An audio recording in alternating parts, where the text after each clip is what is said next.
이어서 역사 특강이 있겠습니다. 오늘 특강은 인하대학교 대학원 융합 고고학 복귀대 교수님을 모시고 홍산문화 그들은 누구인가라는 주제로 특강을 듣겠습니다. 복귀대 교수님을 큰 박수로 환영하여 주시기 바랍니다. 강연 시간은 약 60분입니다.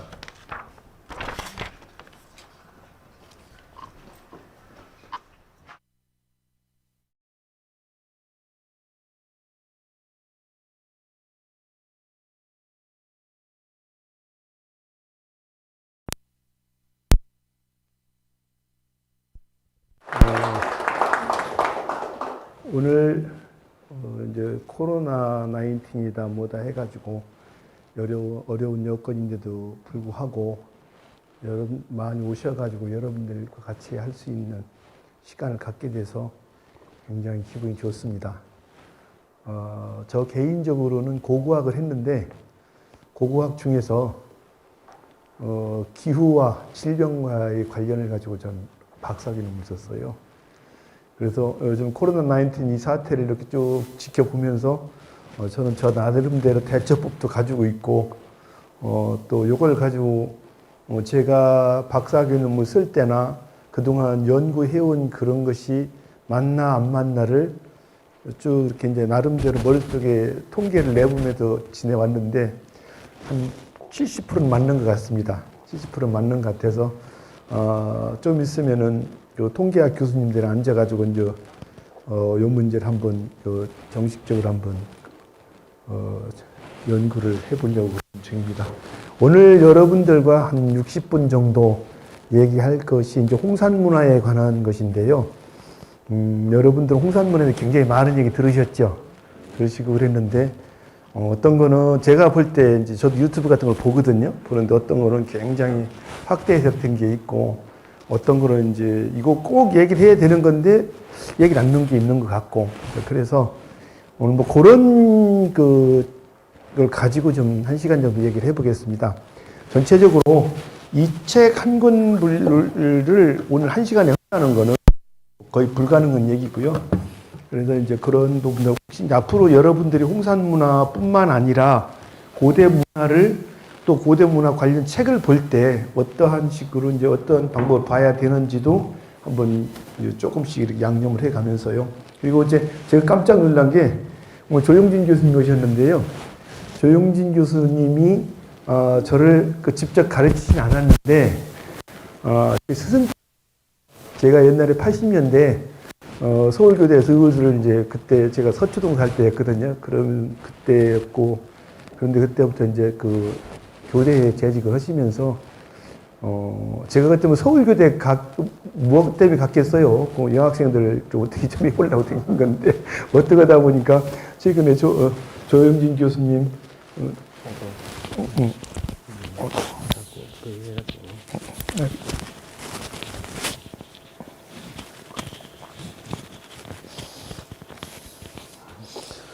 조영진 교수님 제자분이랑 연결이 돼서 한참 카톡도 해보고 그랬네요. 근데 오늘 조 교수님이 이렇게 들어오시니까 제가 깜짝 놀라가지고, 저희들 가리키는 입장에서 보면은 제일 이렇게 부담스럽고 힘든 분이 누구냐면 스승이십니다, 스승. 그래서 지금도 이제 스승에 대해서 뭐 이렇게 얘기를 할 때 오히려 선생님이 오라고 그러시면은, 며칠 전부터 왜 오라고 그러시지? 그래서 별의별 생각을 다 하고 갑니다. 그러면서 잘 입지도 않은 양복 이렇게 입고 그렇고 넥타이 반드시 매전나도 보고 이제 그렇게 가는 그게 이제 제자들인데 오늘 어떤 교수님이 오셔가지고 좀 긴장을 하게 됐지만은 너무 영광스럽습니다. 고맙습니다. 제가 하여튼 날도 좀 따뜻하고 그래서 웃돌이 벗고 조금씩 하겠습니다. 예.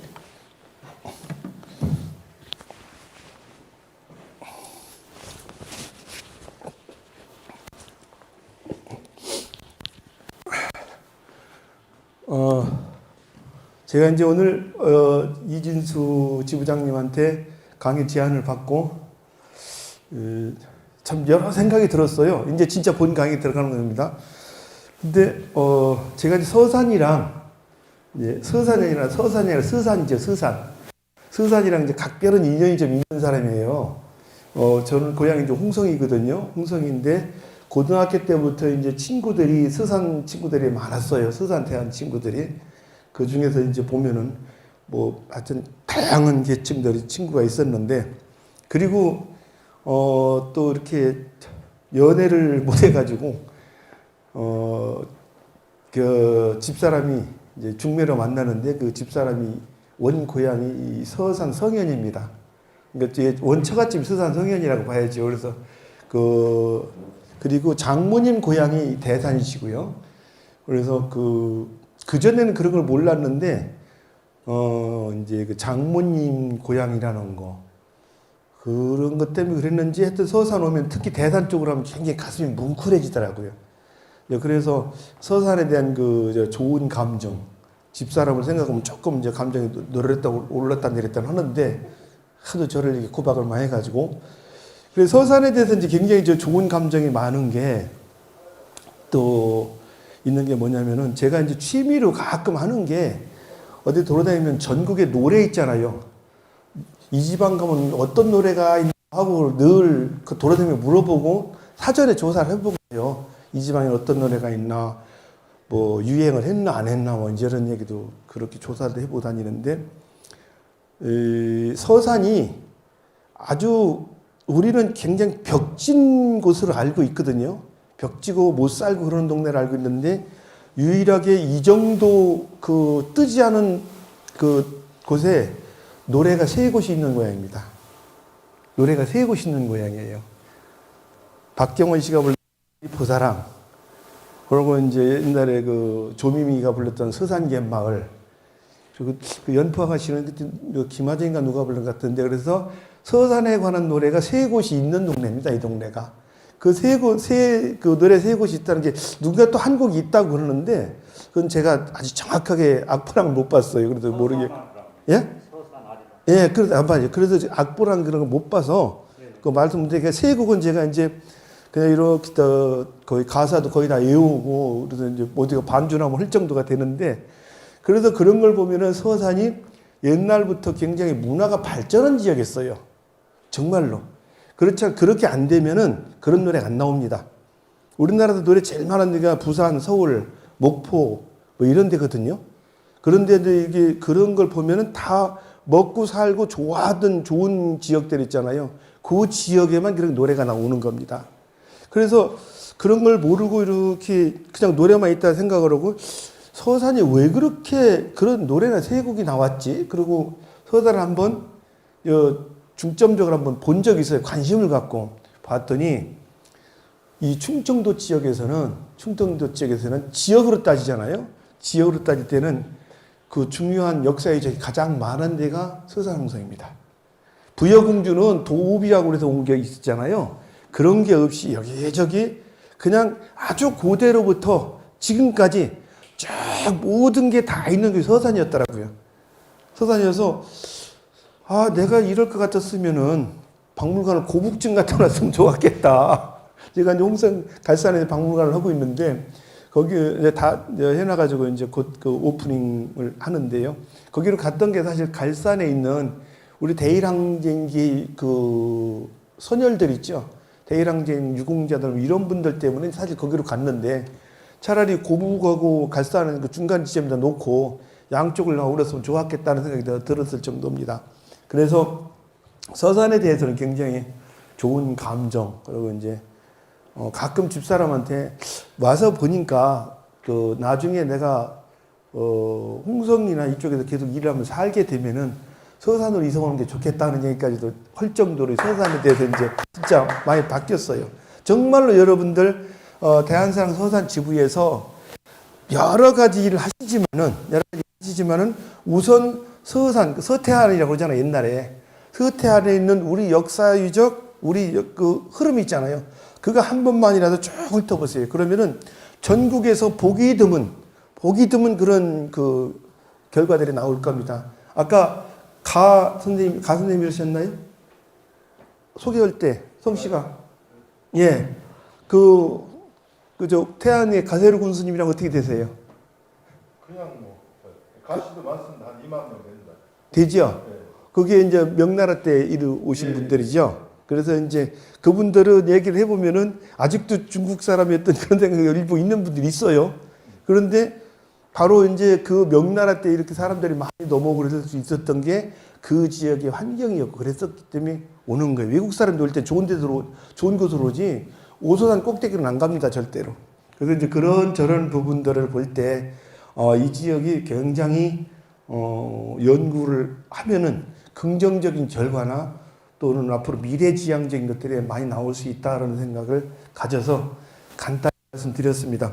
요거는 사실은 여러분들한테 홍산문화보다 더 중요한 얘기입니다. 그죠? 예, 그 서산개마을 노래비가 어디 있나요? 서산개마을 노래비. 만리포사랑은 만리폐석쟁이 있었고 연포아가씨 연폐석쟁이 있을 거고 아마 서산개마을 노래비도 성현이 나오지 있을 거예요. 그런 거 한번 이렇게 보시고 그게 뭐 전국적으로 이름 없던 서산을 갖다 서산개마을 하나로다가 딱 홍보해 줬잖아요. 강화도에 가면은 그 임금님의 첫사랑이라는 노래비가 있어요. 70년대 때 텔레비 연속극에 임금님의 첫사랑이 나왔었죠. 그때 주제곡을 조미미가 불렀는데 그때 전국에 강화도가 있는 그런 땅이 있는지도 몰랐어요. 그 부분이 지금 생각을 해보니까 근데 그 임금님의 첫사랑이나 아침 드라마에 강화성 꽃바람에 머리에 휘날리고 그 강화도 그러면서 전국을 다 알게 되는 거죠. 그래서 이제 그런 것도 한번 활용을 해서 지역을 홍보하는 것도 좋지 않을까 이렇게 생각합니다. 저기 시의원 후보님, 네. 지금 이해가 가시죠? 네. 예, 한번 해보세요. 예, 이제 홍산문화 얘기 좀 하겠습니다. 제가 이제 중국에서 유학을 했는데요. 아까 아까 한서대학 교수님도 중국에서 유학을 하셨다고 그래서 굉장히 반가워요. 저도 중국에서 한 8년 유학을 했어요. 석사는 연영대학교에서 역사학에서 이제 역사 고고학으로 했고, 그래서 박사는 이제 길림대학 고고학과에서 박사학위를 받았는데, 그때 박사학위를 받을 때, 연구하는 지역이 6지역이라고 그래서, 중국에서 이제 만주 지역의 서남부 지역, 바레만 부간 지역을 연구를 했어요. 거기서 청동기 시대를 연구를 했는데 그 청동기를 연구를 한 이유는 고조선을 연구하려고 그랬습니다. 고조선을 연구를 하려고 그랬는데 제가 박사학위 논문 쓸 때 교수님이 그런 말씀을 하시더라고요. 그 지역이 굉장히 어려울 것이고 그리고 네가 논문을 쓰는데 논문에서 절대로 고조선이라는 얘기 넣지 마라. 그러면 박사학위 통과 안 된다. 통과돼서 한국 가서 그때는 네가 하고 싶은 얘기를 다 하고 쓰라고 이제 그런 말씀을 하셨는데 그 말씀을 지켰죠. 지키고 고조선을 연구하는 과정에서 이제 유학을 했고 그 결과로 이제 중국 요서 지역의 청동기 시대 문화라는 거를 그 책을 썼는데 그 뒤로 저 나름대로 이제 여러 가지를 준비를 했어요. 그 준비하는 과정에서 왜 그랬냐면은 여러분들 그런 얘기 많이 들으실 텐데 제가 이런 얘기 하고 그러면은 근거 있냐, 제야사학이다 뭐 별 얘기 다 해요. 민족주의만 한다 뭐 이런 얘기도 많이 하고 그러니까 실제 그거는 여러분들도 다 이렇게 이제 부딪히는 얘기죠. 무슨 얘기면 야 그거 뭐 해가지고 뭐 비아냥거리는 사람 믿고 대놓고 오는 사람은 그 과학적으로 증명이 되냐? 또 좀 심은 사람들은 니들 미친놈들 아니야? 뭐 이런 얘기 하는 사람들 있어요. 여러분들이 듣는 얘기 저도 다 듣습니다. 다 들어요. 그런데 전공하고 전문가니까 그 사람들이랑 주먹 쥐고 싸울 수는 없잖아요. 그렇잖아요. 그러니까 그분들이 저한테 그런 그 의견을 제시할 때 요거를 갖다가 어떻게 극복을 하는 건지 해야 될 건지 가지고 사실은 굉장히 많이 고민했어요. 그래서 그런 분들이 굉장히 더더군다나 논리적으로다가 문제점을 지적해 주면은 저 그거 집에 갖고 와서 참 엄청 노력을 해가지고 찾아내고 그랬었거든요. 찾아내고 그랬는데 그러면은 이제 고조선을 하는데 그러면 고조선에 있는 나라가 어느 나라 우뚝 섰냐 하고 물어봐요. 대부분 이제 그 우뚝 섰냐고 물어보는 거는 굉장히 공부를 많이 하신 분이니까 그렇게 물어봐요. 공부를 안 하는 분들은 그렇게 안 물어보고 뭐 그냥 하고 그냥 뭐 간다든지 술 한잔 먹고 간다든지 뭐 그렇게 되는데, 그러면 고조선이라는 나라가 섰을 때 도대체 어떤 기반에 섰냐 그 얘기를 물어봐요. 예.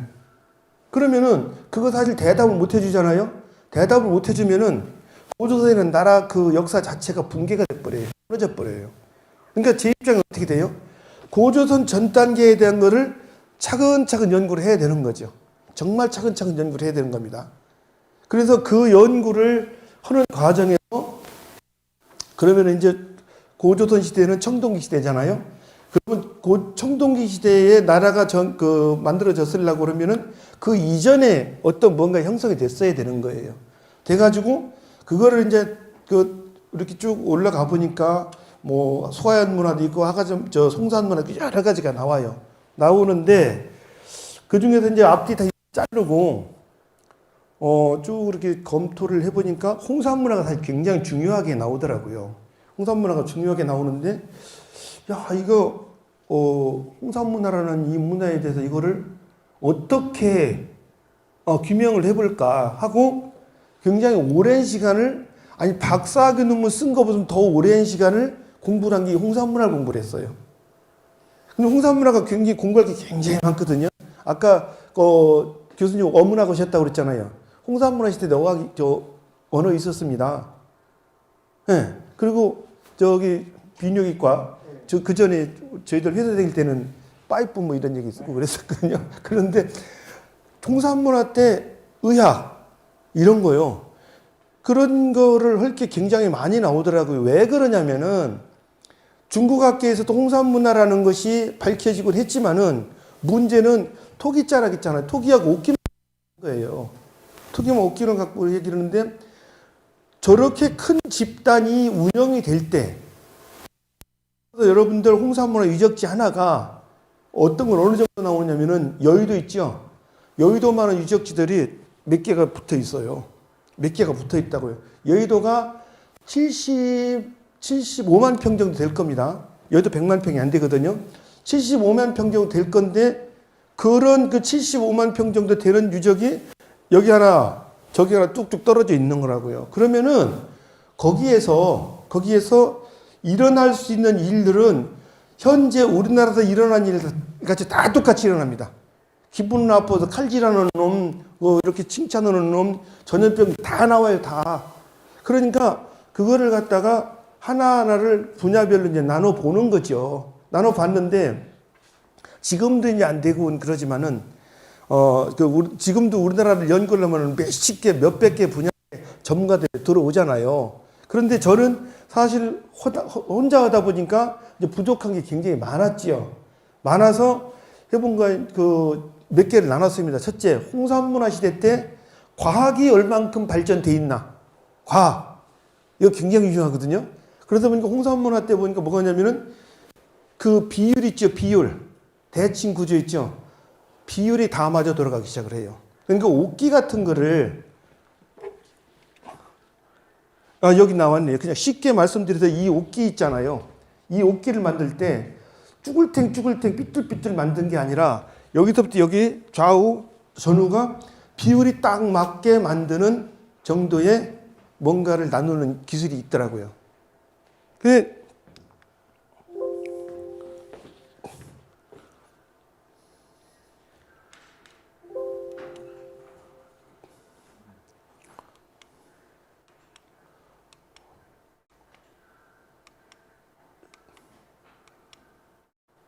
자, 이게 지금 조금 왜곡이 돼 있는데요.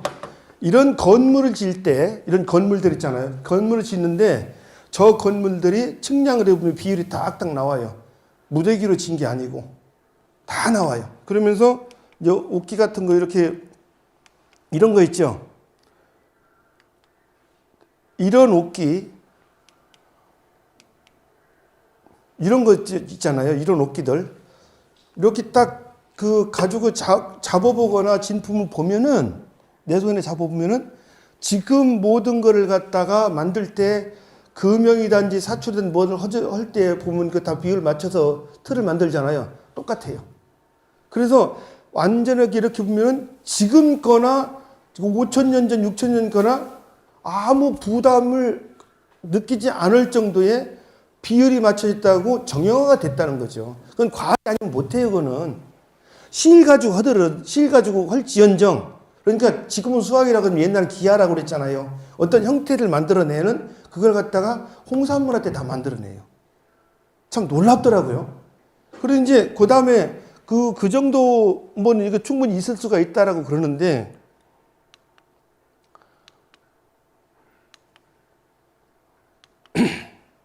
이런 그 건축물들 있잖아요. 이런 건축물들이 아마 곧 저희 박물관에 운동장의 일부가 복원이 될 거라고 보는데 저기에서 어쩌면은 기원전 7세기, 8세기에 서양의 그 최고의 학자라는 피타고라스 증명을 했던 삼각함수 있잖아요. 저기에서 그 기본 틀이 발견될지도 모르겠어요. 지금 저희들이 저 도면을 따가지고 그대로 그 발굴 도면 있잖아요. 발굴 도면을 따서 평면 도면을 다시 만들었거든요. 평면 도면을 다시 만들었는데 저기에서 365일을 측정할 수 있는 천문 관측을 한 거로 지금 추정이 됩니다. 여러분들 천문 관측은 그냥 여기서 이렇게 돋보기 보고 줄 때 보는 거 아니에요, 그거. 사인, 코사인 값 다 따져서 하는 거예요, 저거. 그런데 거의 그게 증명이 되는 것 같아요. 놀랍죠? 그러니까 과학이나 과학기술이 발달하지 않으면은 어떤 집단이 만들어지지 않거든요. 그렇기 때문에 이제 그런 부분들, 저런 부분들을 저는 찾아봤어요. 그러다 보니까 홍산문화라는 그 시기, 지금부터 5,000년 전에서 6,000년 그 사이에 뭔가가 확실하게 틀이 잡혀면서 하게 되는 거죠. 아까 제가 질병 말씀드렸잖아요. 질병 말씀드렸는데, 저는 이제 지금은 그렇게 무식한 짓을 안 합니다. 제가 그 박사과정 있을 때 발굴하러 가면, 그때는 바이러스 학을 공부를 해본 적이 없으니까, 그냥 사람 뼈 있잖아요. 사람 뼈 나오면은 사람 뼈에서 흙 툭툭 털어가지고, 이게 오염만 안 되도록, 그냥 이렇게 고무장갑들이 있어요. 수술할 때 쓰는 그 텍스 고무장갑 있잖아요. 그것만 거기다 해서 이 사람 뼈를 뭐 이렇게 털어서 갖고 다녔어요. 갖고 다니고 발굴 현장 제 천막 침대 있잖아요. 천막에다 넣거나 침대에다 넣고 자고 그랬거든요. 근데 중국 사람들이 이 종교가 없는 사람들이거든요. 그러니까 종교가 없으면 귀신 같은 거 무서워하지 말아야 되잖아요. 그죠? 근데 더럽게 무서워요, 이 자식들. 제가 제 방에다가 사람 시신 쭉 갖다 놓고 저 침대 밑에 이렇게 갖다 놓고 있으니까 제 방에 사람들 안 들어와요. 겁나가지고. 근데 특히 이 사람 머리뼈 있잖아요. 우린 해골이라고 하는 머리뼈라고 그러거든요. 머리뼈 이렇게 툭툭 털어내고 이렇게 몇 개 갖다 놓고 있으면은 참 기분 알딸딸해요. 그 단히 눈동자가 없어서 나를 안 쳐다보고 있는데 그 눈구덩이는 있잖아요. 있으니 이렇게 보면서 이제 또 그러다가 조금 더 별의별 상상을 다 해보지요. 이제 그런 식으로 그 뼈를 다뤘는데 한민유적이라고 있어요. 한민유적이라고 발굴이 됐는데 그 발굴 과정에서 제 제자가 그 발굴에 참여를 했는데 저한테 전화가 왔어요. 전화가 왔는데 이런 상황이 됐는데 그 지붕이 다 타더 넘어지고 그렇게 하고 그 아래에 사람 시신이 그 막 무더기로 쌓여 있다. 그러면서 이거를 어떻게 해석을 해야 되느냐. 이제 그렇게 질문이 왔어요. 중국 제자한테 질문이 왔는데 그때는 제가 이제 바이러스학을 공부를 했을 때였어요. 이제 한국에 와서 이런저런 사정을 겪으면서 서울대 의대 그 해부학교실에서 이 2년 동안 그 객원연구원을 하면서 거기 가서 이제 그 바이러스를 조금은 들여다봤어요. 근데 그 서울대는 그냥 해가지고 뭐 이러저러 해가지고 저를 이제 객원연구원으로 그냥 그 시켜준 건데 이렇게 이제 이력 산지를 써주는 거잖아요. 따지고 보면 제가 그때 당국대가 재직하고 다른 데가 재직을 하고 있을 때인데 근데 그 교수님들이 큰 잘못을 하신 거지. 내가 일주일에 한 번씩 공부하러 갈 줄에 생각이나 있겠어요. 일주일에 한 번씩 금요일 저녁 때 또박또박 그 노트 갖고 공부하러 다녔는데, 근데 그렇게 해서 어느 정도 조금 이렇게 그 지식을 가지고 있는 상태에서 질문을 받으니까 즉각 이건 질병이었구나. 질병. 특히 굉장히 큰 그 바이러스성 질환에 의해서 이건 한 번에 다 무너진 거라고 생각하고 그 방학 때 발굴 현장을 갔어요, 제가. 방학 주자마자 발굴 현장에 가서 한 일주일 동안 그 사람들을 이렇게 쭉 봤거든요. 봤는데, 그리고 그 지역에 이제 발굴 층이 같은 거 보고 또 하나는 그 지역에 물길 있잖아요, 물 같은 거를 다 이렇게 수로 같은 걸 다 챙겨보고 다 했는데, 결론적으로 제 나름대로 결론을 뭘 했냐면은 이 근처에 물이 없는 거로 봐서는 수인성 내지 세균성 질병은 아니다. 그리고 이렇게 한꺼번에 사람이 죽을 수 있는 거는 뭐 예를 들어 패스트든지 뭐 그런 어떤 병에 의해서 죽는 건 이게 뜨문뜨문 죽은 게 아니다. 결론을 제 나름대로 냈어요. 그래가지고 나중에 그 발굴 보고서 낼 때 제 의견을 이제 굉장히 세게 개진을 했더니 발굴 보고서에 전염병에 의해서 이렇게 된 것 같다고 나왔더라고요. 그 전에는 그 사람을 몰아넣고 거기다 불을 질러서 태워주겠다고 이렇게 했었거든요. 그래서 전쟁에 의해서 그렇게 죽였다고 그러거든요. 그게 중국은 고고가 그렇게 가르쳤어요. 그렇게 가르쳤는데 나는 아니다. 그랬더니 왜 아니냐 그러길래 만약에 전쟁에 의해서 죽었다 그러면은 사람 죽였다 그러면 불로 지지기 전에 머리통 깐다. 다리 부러뜨려 놓는다. 그런데 머리통, 팔다리 외상이 하나도 없지 않냐. 그리고 시체가 죽은 걸 보니까 이렇게 쭉쭉 뻗어 있고 그런 게 아니라 널브러져 있어요. 우그러 있고 막 그런 거 보니까 이거는 이 근처 어디서 죽은 걸 갖다가 쌓아놓은 거다. 쌓아놓고 그냥 불 질러버린 거다. 그래가지고 결국은 계속 이제 주장을 했더니 전쟁 얘기 이제 싹 빼고, 그런데 제가 했던 얘기는 한 4분지 3은 빼고 그냥 질병에서 이런 일이 일어날 거다 이제 그렇게 해서 보고서를 냈더라고요. 그래 이제 그런 걸 저런 거를 쳐다보면서 제가 이제 홍산 문화를 계속 연구를 했는데 나중에 이제 홍산 문화만 잡고 10년 넘게 해봤어요. 10년 넘게 해봤는데 나중에 이제 결론적으로 무슨 생각이 드냐면은 홍산 문화인들 중에서 열성이 됐든 우성이 됐든 가진 홍산 문화 지역에서 떠나지 않은 사람들이 우리 조상이 됐구나라는 생각이 들더라고요. 우리 조상이. 여러분들 대부분 사람들이 질병이라든지 경제적인 문제로 인해서 그것을 떠나잖아요. 많이 떠나죠. 요즘 우크라이나 사태 보면은 전쟁 나오니까 이제 나라 다 떠나잖아요. 국민들 피난 가고. 그런데 좀 웃기는 얘기지만은 계속 피난은 가고 있는데, 우크라이나 사람 피난은 가고 있는데 우리나라 언론에서 어떻게 돼요?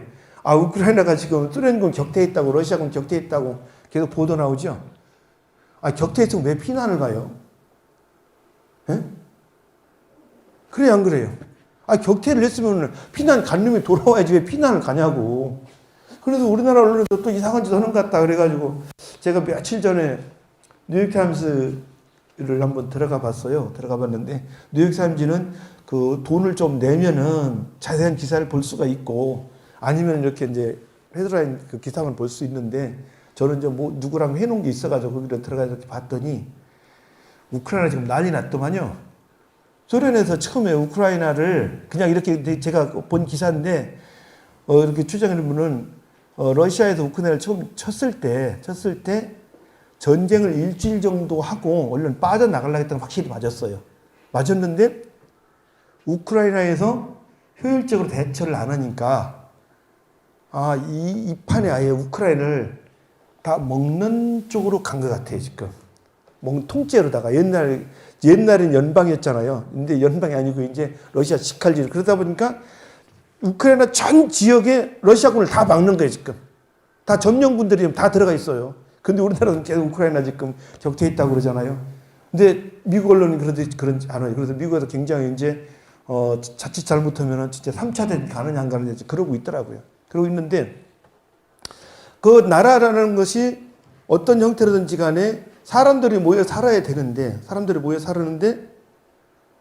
그 다 떠나면은 그 유지가 안 돼 폐허가 되잖아요. 폐허가 되는데, 이상하게도 홍산문화 지역에서 지금부터 한 5,000년 전에 생각지도 않은 질병이 돌아요.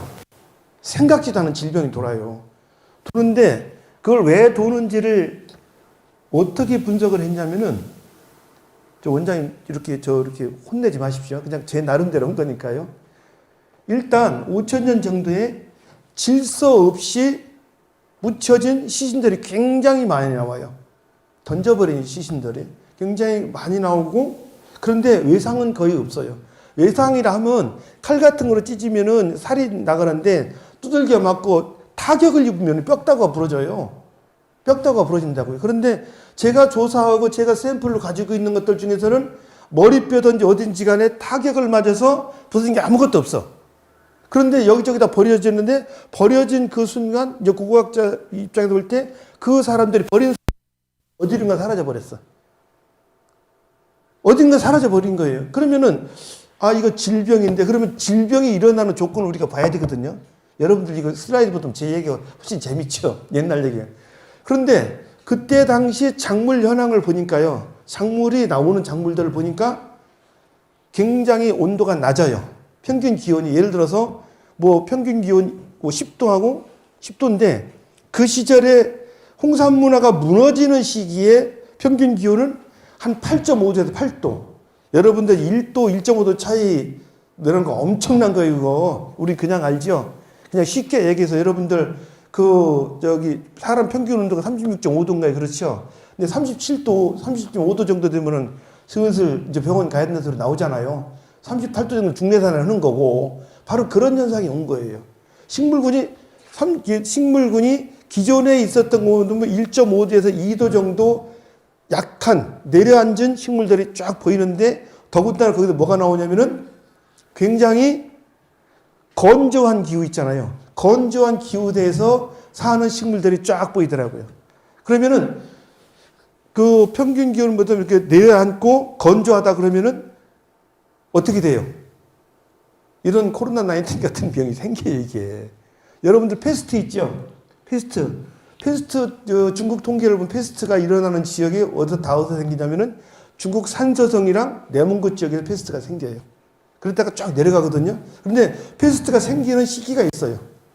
시기가 있는데 그때 언제 생기냐면은 10월 달 있잖아요. 10월 중순 그때부터 패스트가 살살 보이기 시작을 하거든요. 그때 쭉쭉 내려와요. 그런데 산서성이나 내몽고 지역 가면은 10월 중순만 되면은 건조 기후로 싹 들어가면서 어떻게 되냐면은 온도가 쭉쭉 내려가 버려요.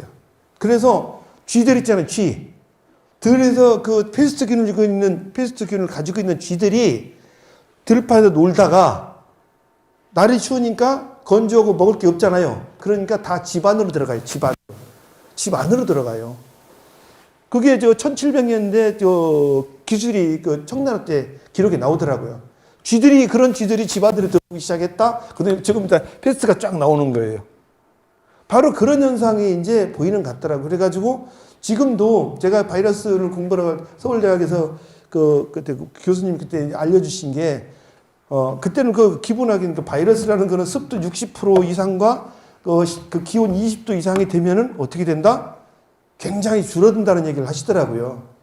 그래서 그걸 그때 제가 이제 메모를 하면서 들었는데 나중에 그 교수님께서 또 한번 인터넷에서 방송을 한번 해주신 걸 들었어요. 그러길래 그런가 보다 그러는데 여러분들 참고로 이렇게 보세요. 비가 세게 오잖아요. 비가 세게 오고 날씨가 확 변하고 그러면은 40만 갔던 것이 한 2, 3일 있다가 조금 떨어지고 이제 그런 현상은 보여요. 물론 집 밖에 안 나와도 그럴 수도 있죠. 이제 그런 식으로 해가지고 보는데 이게 하루 이틀이라고 문제가 안 되지만 진짜 우리나라도 코로나19 이것 때문에 어떻게 돼요? 2년 동안 전 세계가 다 이제 셧다운이 되는 거잖아요. 셧다운이 돼가지고 뭐 거기서 활용해 먹으면 있지. 근데 굉장히 이제 피해를 본 나라들이 많이 나왔잖아요. 많이 나와서 보니까 그런 현상들이 영양 상태가 이거보다 훨씬 좋지 않은 그 시기에 몇 년이 됐다고 그러면은 그건 완전히 무너지는 거예요. 무너지는 거라고요. 그러니까 그런 병이 만들어지면 어떻게 돼요? 그 지역에 싹 떠나는 거죠. 싹 떠나는 거예요. 싹 떠나고 있다가 근데 이 떠날 때 여러 가지 여건이 돼서 못 떠나는 사람들 있어요. 못 떠나는 사람들. 못 떠나는 사람 대부분이 그 어려운 형편 어려운 사람들이 못 떠나는 거죠. 피난 가는 건데 6.25 때도 얘기 들으면 뭐 있는 사람들 피난 갔지 없는 사람 피난 안 갔어요. 이제 그런 식으로 가서 보니까 여러 가지로 해서 못 떠나는 사람들은 그 지역에서 악착같이 견딘 거죠. 악착같이 견디니까 자체 이제 우성이 생기는 거죠. 우성이 생기는데 묘하게 여러 가지 여건이 좋지 않은 사람이 우성인자를 갖기 시작하면은 자기가 극복해온 그 시절에 대한 강한 그리고 그 시절을 극복해온 자기의 지혜와 자기의 노력에 대해서 무지막지한 신뢰감을 갖습니다. 무지막지한 신뢰감을 가져요. 우리 60년대, 50년대, 60년대 쭉 그거를 겪어오면서 뭐 흔히 얘기하는 찢어지게 가난해가지고 오늘날 어떤 사람들이 70년대에서는 그때는 밥 한 끼 가지고 이틀에 한 번 먹었던 사람이 70년대 가면 3끼 먹고 이렇게 쭉 하면서 그 극복한 세월을 극복한 양반들은 거기에 대한 무지막지한 자신감을 가지고 살잖아요. 그러면서 자식들한테 니들도 그렇게 살아라는 막 하는 거잖아요. 그렇잖아요. 바로 그런 현상이 온 거예요. 제가 볼 때는. 그러다 보니까 뭐 그런 질병이라는 것이 완전하게 한 지역을 갖다가 뭐 100년, 200년 그렇게 가진 않거든요. 않는데 그렇게 해서 이제 다시 그 사람들이 거기서 생존해오고 하는 과정에서 어느 정도 다시 사회가 이루어지니까 사람들이 이렇게 인구가 늘어나니까 무슨 생각을 갖겠어요? 무슨 생각을? 저는 지금도 한국 사람들을 보면은 그게 굉장히 강하게 느껴지거든요. 굉장히 강하게 느껴져요. 여러분들 어제 저녁에 뭐 좀 만들으라고 1800년대 자료를 이렇게 쭉 보다 보니까 미국에 영어로다가 이제 칠판에다 이렇게 썼는데 가만히 이렇게 영어로 뭐라고 썼나 궁금해서 보니까 영어로 쓴 게 아니라 수학식을 쓰고 있더만요. 수학을 가리키고 있어요. 수학을 가리키고 있는데 그걸 우리 이제 영어를 가리키고 있다고 써놨더라고. 그래서 이제 그런 거 심심하면 잘 이렇게 확대해 보니까 근데 거기 보니까 청나라 사람이 와 있고 미국 사람이 있고 한국 사람이 있어요. 근데 청나라 사람은 변발이니까 이제 머리가 이제 상투가 없죠. 근데 청나라나 일본이나 정부에서 야 변발 자르고 일본이 상투 있잖아요. 잘라 그러니까 그 사람들은 두말없이 다 잘랐잖아요. 특히 일본은 천황폐하께서 허락을 그러니까 이의제기 없이 그냥 그 이튿날 다 하는 거잖아요. 나가서 줄 서서. 그런데 우리나라 사람은 어떻게 해요? 우리나라 사람들. 이제 머리 깎어 그러니까 황제가 아니 왕이 머리 깎어 그랬어. 그러니까 우리나라 사람들 뭐라고 그랬어요? 내 목 잘라가라 그랬잖아요. 내 목 잘라가라. 조상이 준 몸이 네. 아니 머리를 잘리라니까 난 목을 자른지언정 나는 머리를 못 자르겠다. 아니 이게 다른 나라 사람들이면 이게 가능한 얘기예요? 네? 가능한 얘기냐고. 그런데 제가 그 유학을 17개국에 대한 같이 했거든요. 그땐 그런 얘기는 안 물어봤지만은 어떠한 특수한 무슨 상황에서 볼 때 보면 한국 사람 같은 의식구조를 가진 얘기를 하면 걔들이 한국 사람은 이해를 못 해요. 이해를 못 한다고. 여러분들, 노래 얘기를 또 한 번 해야 되네. 고향말리라는 노래 아시죠? 남쪽 나라 십자성은 어머님의 얼굴 보는 그 노래 아시죠? 그게 이제 인도네시아 자바섬인가? 보르네오에 있었던 일인데, 그래서 이제 남양군도 그쪽으로 끌려간 우리 조선 사람들 있죠? 그 사람들이 전쟁이 끝났는데 다른 데로 가는데 자기들은 못 가는 거예요. 그러면서 이제 막 피에 맺힌 저 바다를 건너가겠다고 막 이렇게 노래 가서 울부짖는데 그 못 간 분들이 며칠 있다가 어떻게 하느냐면은 전범으로 다 잡혀가요. 전범으로 잡혀간다니까요. 전범으로 잡혀가는데 그때 일본군들 도와서 네덜란드 이런 사람들 그 처형하는 데 앞장섰다고. 그 사람들 아무것도 모르고 전범으로 간 거예요. 전범으로 가서 이제 다시 사형당하고 그랬거든요. 그 따지면 전범으로 잡혀가기 전에 간 사람이 이런 사람들이 고향 못 들어가는 그 얘기를 노래를 한 게 고향말리라는 노래인데 이 사람들이 사형을 당하면서 이제 일본 놈이 해가지고 자기들이 죽는다는 걸 아는 거죠. 아는데 근데 네덜란드 놈들 협조해서 이제 사형당하고 그런 놈들이 있어요. 근데 네덜란드나 서양 사람들은 여기 사형장 앞에서 하느님 앞에서 이제 기도하고 하느님한테 가게 돼서 고맙고 어쩌고 자기 긍정을 하는 거죠. 근데 조선 사람들은 가면은 내가 오늘 이렇게 죽지만 나 죽어서도 니들을 용서할 수가 없어. 난 니네들 내가 죽어서 끝장을 낼 거야. 어떻게든지. 그러고 죽는다는 거잖아요. 그게 서양놈의 책이 이렇게 보니까 야 이게 우리나라 사람 이게 뭔가 있어. 예. 제가 그 책을 읽어보고 아니 이제 또 그런 일들이 우린 굉장히 많잖아요. 저처럼 지금 SK전자가 된 하이닉스 있잖아요. 하이닉스가 나라 망을 갔다고 하니까 야 하이닉스 같은 전자산업체를 그게 망하면 우리나라 경제가 큰일 난다 그래가지고 뻔 알면서도 주식 사는 거 저도 그랬거든요. 나중에 정신 차리니까 그런 거면 안 돼 이렇게 그런 감정적으로 살면 안 되는 건데 바로 그런 것처럼 한국 사람들이 아니 머리를 자르면 얼마나 편하고 좋아. 그런데도 내 목을 잘라. 그러고 왕한테 덤비는 사람들이 이 한국 사람들이라고요. 그런데 그런 조짐들이 실제는 긍정적인 측면도 굉장히 많잖아요. 부정적인 측면도 있지만은. 근데 그런 그 조짐들이 홍산문화 때부터 보이더라는 거죠. 왜냐하면은 그 뒤로 홍산문화 사람들 이후로 사람들이 쭉 나오면 인골에서 보면은 유전자들이 있어요. 유전자들이 보면은 그 유전자 계열에서 보면은 그렇게 홍산문화 때 사람들이 많이 홍산 후기 죽어 나갔는데도 불구하고 그 뒤에서 몇백 년 뒤에 나오는 그들이 나오는 인건들을 보면은 그 흔적들이 홍산문화 사람들이 그 주력적인 그 DNA 있잖아요. 이게 보여요. 그래서 야, 이 사람들 참 지독한 사람들이구나. 지독한 사람들이. 그 사람들 또 남쪽으로 내려간 사람들이 있어요. 북쪽으로는 잘 안 갑니다. 여러분들 조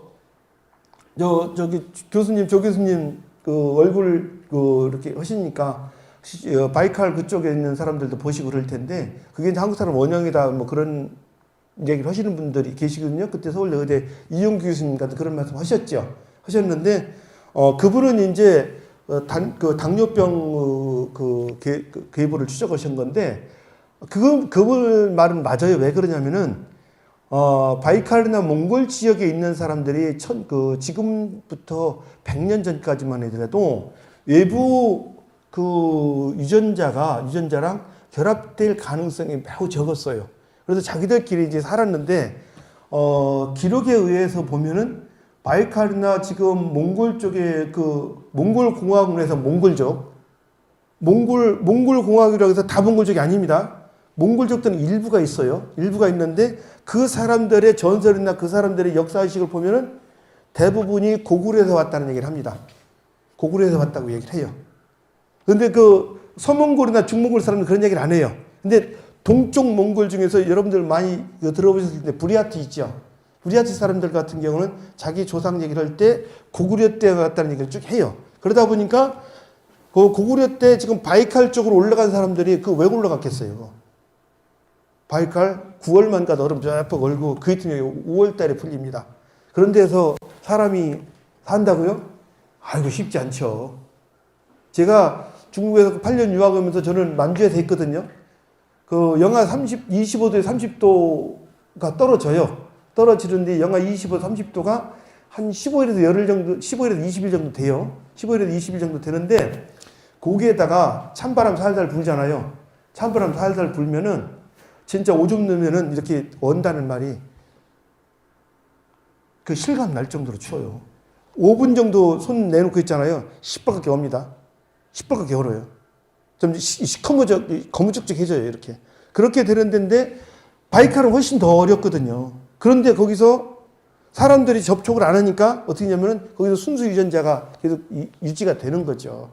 같은 성씨는 아니더라도. 그러니까 그 에스닉적인 그런 부분에서 굉장히 근친 아니더라도 이어진다고 봐요. 그러니까 그 우리나라에도 전통적인 그런 특징이 나오는 거죠. 그건 인정을 할 수가 있는데, 홍산문화 시대에 이제 그때도, 그러니까 사람들은 어떤 자리를 옮겨갈 때 삶의 환경이 좋은 곳으로 가지 나쁜 곳으로는 절대 안 간다. 어지간하면 안 간다. 뭐 그 나쁜 곳으로 가는 수도 있긴 있지만은, 그런데도 보면은 홍산문화 때 사람들이 왕창 일어나가지고 남쪽으로 내려가고 또 거기다도 우리 것이 좋은 것이라고 이제 그렇게 주장하는 사람들도 있고, 그러다 보니까 거기서 그 우리 것이 좋은 것이하고 또 여러 가지 관계로 해서 다른 데다 이주를 않고 거기서 살고 있는 그 사람들이 계속 이어져 내려온 것 같아요. 제가 그 하버드 대학 놈들 이게 코로나 생겼다고 자빠져갖고 지금 결과를 안 내놓는데, 그 상당 부분 인구를 홍산문화 시기부터 해가지고 한 지금 BC 5세기 정도까지 샘플을 한 10개 가까이 보내봤어요. 계보적으로 지역 다 나온 거 다 해가지고 그러는데, 나온 지가 오래돼서 그럴 수도 있고, 또 이제 DNA를 검사하려고 그러면 여기 하악골 있잖아요. 하악골 이런 거 뭐 이렇게 잘 나오는 게 있어요. 잘 나오는 게 있는데 그렇지 않은 것도 있고 그러는데, 그렇지 않은 것들이 지금 실험에서 뭐가 걸렸는지 아직 결과는 안 나왔어요. 2년 반 됐는데 이 자식도 그거 내가 보면은 배양하고 그러면 7개월이면 나오거든요. 어쨌든 간에 그 나오는데 아직 근데 그런 거 저런 거를 볼 때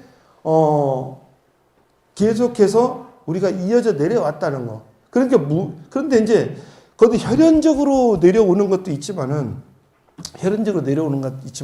더 중요한 건 정신적인 문제거든요.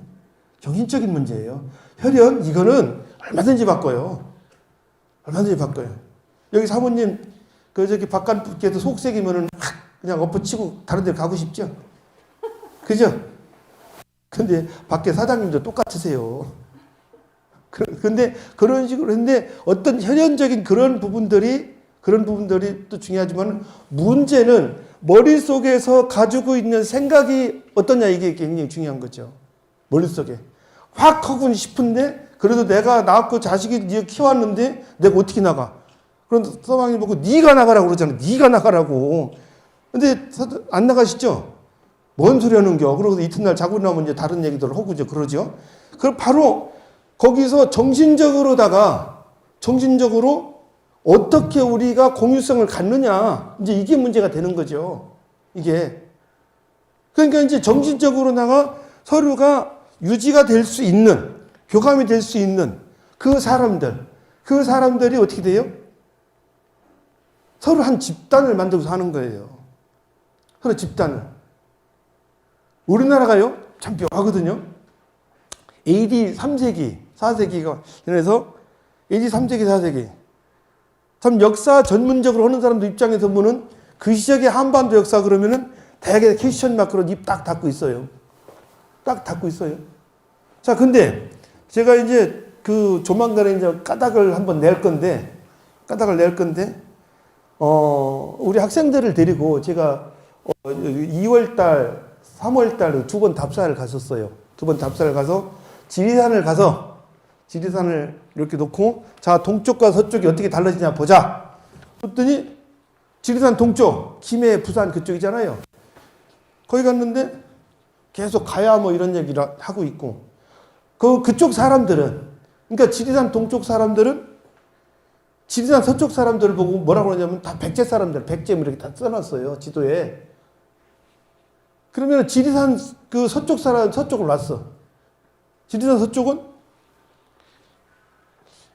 가야도 아니고, 뭐 그러면서 자기들 스스로가 다 만이라고 다 써놨어. 만이라고. 그런데 저쪽에는 이제 지리산 동쪽에 대한 얘기는 별로 관심이 없어. 그냥 뭐 신라 뭐 이렇게 그냥 가야 이렇게 써놓고. 그런데 지리산 서쪽이 만이라고 다 해서 충청도, 전라도, 전라남북도가 다 이제 만 땅이 된 거죠. 네, 마한 땅이. 인정하세요?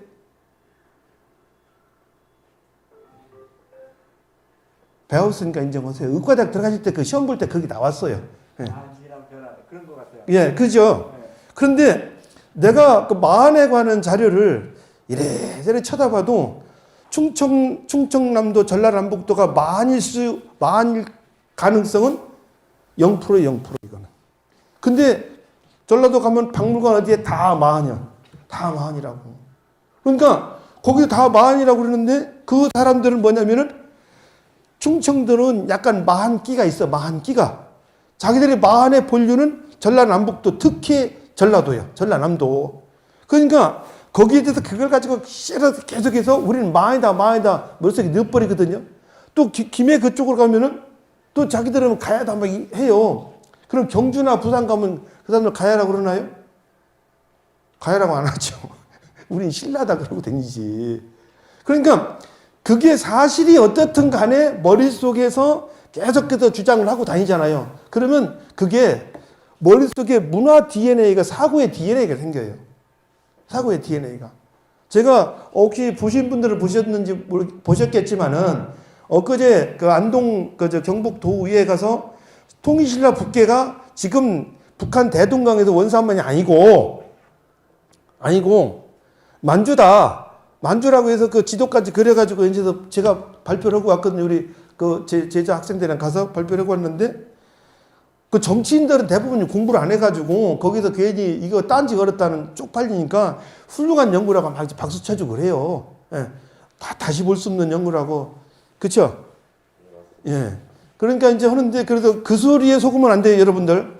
정치인들의 그 얘기 무조건 막무가내적인 듣기 좋은 긍정적인 대답 이거 속으면 안 된다고.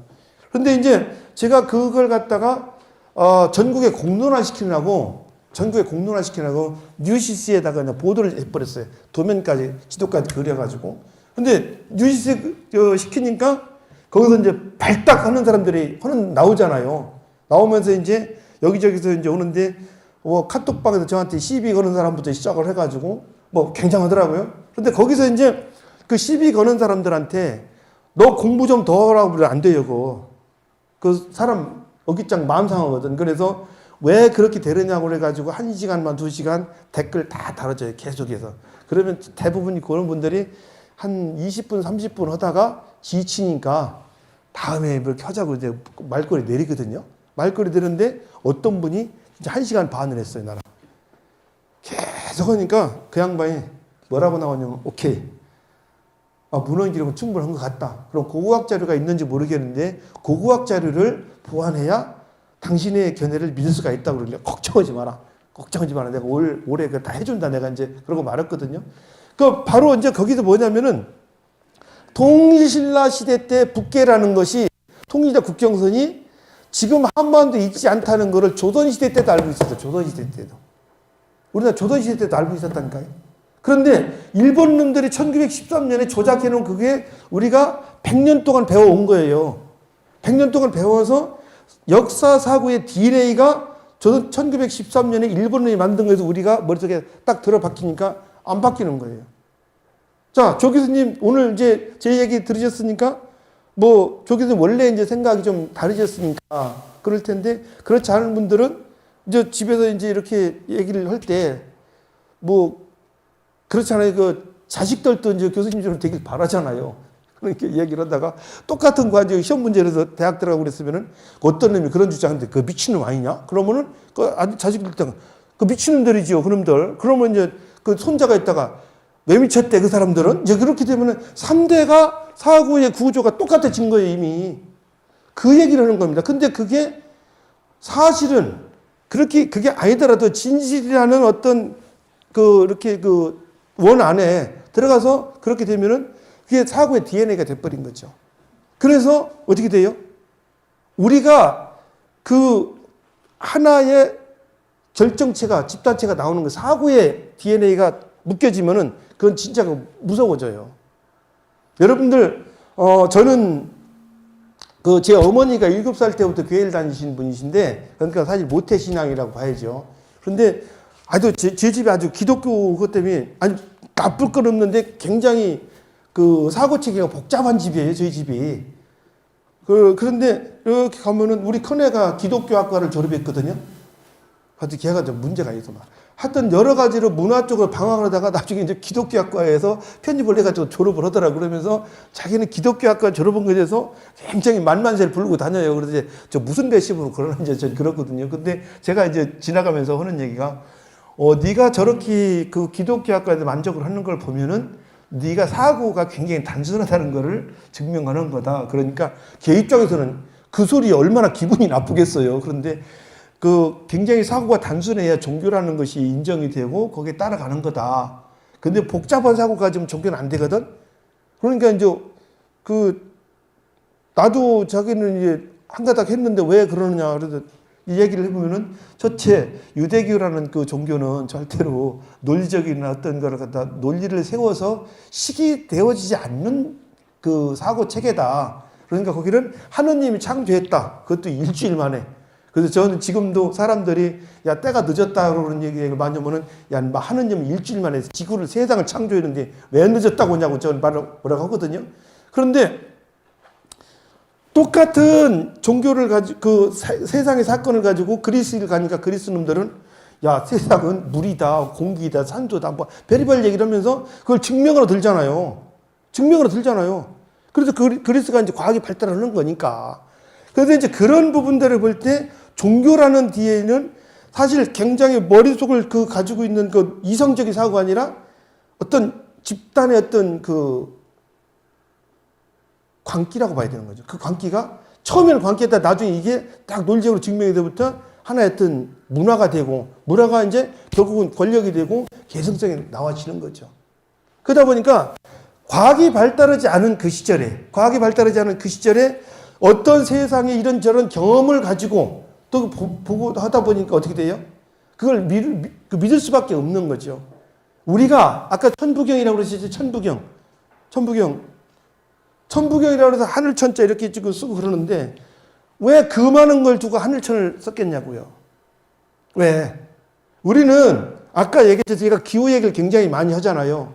우리는 그 땅, 뭐 이렇게 저기 비나 그런 것도 중요하지만은 실질적으로다가 우리는 하늘의 현상에 의해서 북방민족들은 하늘의 현상에 의해서 어떻게 돼요? 삶이 생활이 좌지우지가 됐거든요. 그러니까 어떻게 된다? 하늘을 쳐다보고 있는 거죠. 하늘을 쳐다보고 낮에 쳐다보면 안 되고 밤에 쳐다보고 있는 거예요. 밤에. 네. 자 별자리가 이렇게 슬슬 돌아가는데 별자리가 여기 오니까 어떻게 됐다? 이거 보니까 통계를 보니까 별자리가 여기 올 때는 바람이 살짝 바뀌더라. 바람이 바뀌더니 조금 있으면 바람 바뀌는 거 한 15일 지나니까 쎄하고 감기 환자들이 생기더라. 통계를 내는 거죠. 통계를 내는 거라고요. 중국 천문학 발달 안 됐습니다. 여러분들 중국 사람들 중국의 수학 능력이나 이런 거 있잖아요. 수학 물리학 능력은 한국이랑은 비교도 안 될 정도로 떨어져요. 그 나라. 우리나라 진짜 그 수학 이런 것에 대해서는 세계 타고난 민족입니다. 타고난 민족. 억측도 타고났지만은 그런 거 논리적 사고는 타고난 민족이에요. 그러다 보니까 어떻게 돼요? 우리는 그 하늘에서 일어나는 현상을 봐서 기후를 봐야 되고 그 기후에 의해서 우리는 삶이 유지가 됐고 그것이 보장됐고 그거를 가지고 몇천 년을 이어져 왔거든요. 그러다 보니까 어떻게 돼요? 우리는 하늘에다가 모든 거를 걸 수밖에 없는 거예요. 하늘에다가 걸 수밖에 없어요. 여러분들 태풍주의보가 막 이제 난리가 나는데 그러면은 한국에서 중국 뭐 동남쪽에서 태풍이 nen다고 막 그러고 이제 걱정을 하고 있는데 저기 섬서성 있죠? 섬서성 그쪽 가서 비행기 타면은 저쪽 태풍으로 난리가 났는데 섬서성 그쪽은 비행기가 흔들림이 없어 그냥 가요. 그런데 이제 산동성 그쪽으로 쭉 내려보면 비행기가 흔들 하기 시작을 한 거죠. 그러니까 중국 사람들은 그냥 그 땅에서 일어나는 곡식들 있잖아요. 이게 풀 같은 거 이렇게 쳐다보고 지금 때가 어느 정도 됐네. 이렇게 생각을 한 거예요. 여러분들 옛날에 기후 같은 거 이렇게 날짜 같은 거 그거 구분하고 그럴 때 시골에서 들판에 일어나는 풀 같은 거 보고 뭐 심을 때 그런 얘기 하셨잖아요. 똑같은 거죠. 근데 중국 사람도 그랬는데 우리는 어떻게 했냐면은 그게 아니에요. 천문을 보니까 정확하게 나와 이거는. 정확하게 나와요. 천문 보면은. 그래가지고 이제 그거에 의해서 우리는 모든 것이 하늘의 움직임에 맞춰져 있었던 거죠. 먹는 것도 그렇고 풍수지리가 똑같거든요. 그런데 풍수라는 말 제일 처음에 쓴 사람이 누군지 아세요? 제일 처음에 쓴 사람이 그 말을 맞겠다. 누굴 것 같아요? 이지양? 세종 때입니다. 세종 때 풍수라는 말, 칠정산 외편이라는 엄청난 천문서적을 딱 가지고 세종은 그 땅바닥에다가 무덤 쓰고 거기다 석회 바르는 거 있잖아요. 오행에 조금 신경이 났어. 그러니까 칠정산 외편 딱 변질해서 전체적으로 날짜 딱 맞추고 천문학, 칠정산이 천문계산이니까요. 그러고 나서 천문이 그러니까 바람이 이렇게 되네. 그래서 풍수잖아요, 풍수. 그래서 풍수라고요. 네, 바람풍이잖아요. 우리나라 삼국유사에서 내려오는 가장 큰 것이 풍백이라고 하잖아요.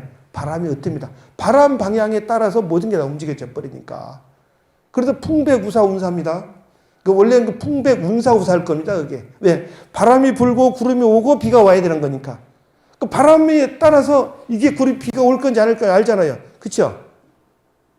어제 저녁 때 막 굉장히 날 후덕지근했잖아요. 바람 부는데. 예, 그러면 이제 후덕지근 바람 부르면 비 오는 거죠. 그럼 구름 따라 오는 거고. 이제 바로 우리 조상들이 남겨둔 그 지혜가 바로 삼국유사 같은 데 나타나는데 그게 모든 게 하늘과 관련 뒀다더라 이거죠. 근데 하늘과 관련 두는 거 만주적 이런 사람도 중국에서 산동성 이쪽에서 올라온 그 사람들은 하늘 얘기 안 해요. 근데 유일하게 또 조선족들은 하늘 그러고 다녀요. 또 만주적 이런 사람들. 예. 북방 사람들이니까. 바로 그래서 그런 문화의 DNA가 홍산문화 그때부터 확실히 체계적으로 생겨갔다는 얘기입니다. 왜? 홍산문화 때 천문을 관측했던 설비가 확인이 됐거든요. 확인됐어요. 자, 그러면은 이제 제가 이렇게 보니까 강의 주제는 어떤 걸 뭘 어떻게 하든지 상관이 없는데 제가 이제 홍산문화 이해라고 대부분 홍산문화 연구 그러잖아요. 예? 연구 그러면은 이거 여러분들한테 연구시키고 그렇게 되는 거예요. 책 제목. 그런데 이거 보고 그냥 이렇구나 라고 알라고 그러는 거죠. 제가 이거 오는데 박사학위 논문 4년 만에 썼거든요. 한 4년 5개월 만에 썼는데 홍산문화 한 10년 더 했다니까 제가요. 한 10년 더 했어요. 그래서 왜 그러냐면은 박사학위 논문 쓸 때 몰랐는데 홍산문화라는 거 가지고 다른 사람들한테 설득을 하려고 하나하나 논리를 만드니까 더 오래된 거죠. 됐는데 거기서 보니까 어떻게 했냐면은 이걸 이렇게 이해를 시켜야겠구나. 그래서 이제 그렇게 된 거죠. 여기 보면은 이 책이 요새 파는지 모르겠네요. 그 질병 얘기 이런 거 있잖아요. 많이 나와요. 그게 이 책 전체 그런 건 아닌데 지금까지 동북아시아의 고고학자들이 쓴 거보다는 한 50배는 더 썼어요. 질병 이런 거에 대해서 분량으로 써질 때 동북아 그 지역의 고고학자들은 질병에 관한 얘기 한 줄도 안 쓰거든요. 그러다 50줄을 훨씬 더 썼지만은 바로 이제 그런 것 쪽으로 이제 갔기 때문에 이제 그렇게 되는 거거든요. 그래서 우리 민족이 어디서 왔냐 막 그런 얘기를 할 때 여러분들은 제 얘기를 참고로 하셔가지고 막 얼거리 매서 그러면 모르는 사람들 그래요? 됐고 그러고 넘어가요. 조금 유식헌조리 하는 게 낫잖아요. 그죠? 그냥 보고 너 천부경 봐 그렇게 하면 사람들이 짜증나요. 그잖아요. 저는 지금도 이렇게 무슨 얘기를 하려면 하다가 그 책 좀 보라고 그러면은 또 보면 이해가 쉴 것 같은데 너 그 책 읽어봐라 그러잖아요. 그렇게 되면은 나는 말이 쉽지만 받아들이는 사람이 있어서 진짜 상처입어요. 그래서 그래요. 나중에 내가 이렇게 시간 날 때 하고 그런데 우리 제자들한테는 그 책 보라고 그래. 제자니까 공부하라고 하는 거죠. 그래서 이 책 제목도 그냥 이해라고 쓰고 굉장히 이제 제 나름대로 편안하게 쉽게 썼는데 우리 집사람도 한 페이지 읽어보면 너무 어렵대요. 속으로 서방이 평생을 해왔는데 어려워? 예? 옆에 와서 뭘 쳐다만 봤어도 그게 이제 우리 집사람은 그런 게 별로 관심이 없는 거죠. 전원일기를 아마 다 읽었을 겁니다. 대본을. 이제 바로 이제 그런 부분들에서 우리의 문화의 DNA가 민족 형성이나 그걸 집단을 유지시키는데 훨씬 중요한 거라는 것을 알게 됐습니다. 예. 그래서 제가 홍산문화, 우리 민족의 어원, 인류, 기원 이런 얘기 할 때 바로 무슨 얘기를 하냐면 바로 사고의 유전자가 계속해서 계승이 되면은 그게 문화가 되고 그게 집단이 된다. 이런 얘기를 지금 하는 겁니다. 이제 시간이 다 돼서 일단 여기까지만 하고 제가 슬라이드 보면서 이렇게 얘기를 하는 것보다는 차라리 이렇게 얘기를 훨씬 나을 것 같고 슬라이드는 어떤 분들이 자기들이 홍산문화를 팔아먹고 좀 어디 참 해야 되겠는데 한 장 한 장 만들어 달라고 그래서 그러면 요것만 갖고 해라 그래서 만든 거예요. 만든 건데 여러분들한테는 그렇게는 하고 싶지 않고 그래서 이제 제가 공부를 하면서 느꼈던 거 그리고 앞으로 어떻게 공부를 해야 되는지 이런 걸 가지고 이제 말씀을 드려본 거고요. 처음에 이런 얘기를 들으시면 굉장히 당황스럽기도 해요. 여러분들은 제가 이제 한단곡이다 뭐 이런 얘기 저 어려서부터 듣고 살았던 사람입니다. 규원사와 이런 거예요. 그런 거 듣고 살고 대학 다닐 때 저희들 대학 다닐 때 이게 난리가 났었어요. 저희들 대학 때 80년대 초반에 한쪽은 이영희의 그 전환시대 논리 가지고 그냥 막 빡빡거리고 있었고 한쪽은 소위 말하는 이제 그 민족주의 경향이 약간 싹 트는 우리들은 이렇게 그때 환단곡이 뭐 그런 책 갖고 막 할 때였었어요. 그때 묘한 게 우리나라에도 두 개 있었거든요. 그래가지고 이제 그런 말은 별로 표현이 적당하지 않은데 저는 가급적 그런 말 지금도 안 써요. 운동권이라는 말. 그거는 어떤 용어로서도 적당하지 않은 용어이거든요. 그래서 저는 그런데 그냥 쉽게 얘기하면 운동권들 뭐 그런 사람들은 한양대학교에서 했던 이영희 교수의 중국 친중국 논리 있잖아요. 그걸 가지고 그때는 막스는 슬슬 무너질 때였었고, 그리고 이제 또 한쪽은 이제 국수주의가 뭐 된다 뭐 어쩌고 가지고 한단곡이 뭐 이런 책들 있잖아요. 그런 책 그리고 규원사와 그리고 조금 있다가 이제 소설 단인가 이런 거 있잖아요. 그거를 인해 가지고 우리나라가 그냥 완전히 이게 대단한 열풍이 일었었죠. 근데 이렇게 돌아서 보면은 오늘날 돌아서 보면은 이영희의 논리가 무너진 것 같아요. 이영희의 논리가 무너지고 어쨌든 우리는 우리의 DNA대로 가야 된다 하는 그런 거로 지금 가는 것 같거든요. 그래서 이거 이제 강연 끝나고 이제 촬영 안 하셔도 되는 얘기인데 제가 이렇게 보면은 우리나라의 문화 DNA를 어떻게 어떤 사람의 감독에 의해서 만들어지느냐에 따라서 다르겠지만은 충분히 아니라 아주 적절하게 사람들한테 동의를 얻을 수 있는 세계 문화유산으로 갈 수가 있을 것 같습니다. 전 그렇게 생각을 해요. 여러 가지 쳐다보거든요. 의사 선생님 계신데 의사들의 행동을 보면 저거 느껴져요. 진짜 느껴져요. 저희 매형도 의사시거든요. 매형은 굉장히 홍익인간 정신이 강해가지고 야직 처남한테 용돈을 한 번 줘봤나 30만 원 최근에. 홍익인간 정신이 강해가지고 아주 환장해. 근데 왜 그러냐면은 여러분들 제가 병원을 굉장히 많이 가요. 중국에서도 어디를 갈 때 외국 나갈 때 제가 신체적인 결함이 있어서 약을 15일치씩 갖고 다니는 그런 사람입니다. 각 분야에. 그래서 약봉지가 이렇게 있어서 유럽은 뭐 이렇게 안 따지는데 중국이나 그런 데 갈 때 너 이 약 왜 갖고 다니냐고 물어보고 그래요. 근데 그래서 나중에 이건 무슨 약 중국말로 이제 그렇게 해가지고 이제 가는데 제일 중요한 게 나 당뇨병 있어 그러면은 오케이 그냥 통과시켜 주더라고. 당뇨병 약이라고 그러면은. 근데 무슨 얘기를 하려고 그러면은 그렇게 병원을 다니다 보니까 어딜 가든지 간에 위급 사태가 되면 병원을 가잖아요. 이탈리아는 가면 무조건 외국인들 치료해요. 그런데 중국이나 일본 특히 뭐 미국에서는 병원을 안 가봤으니까 중국 돈 선불 안 내면은 죽어도 치료 안 해줍니다. 죽어도 치료 안 해줘요.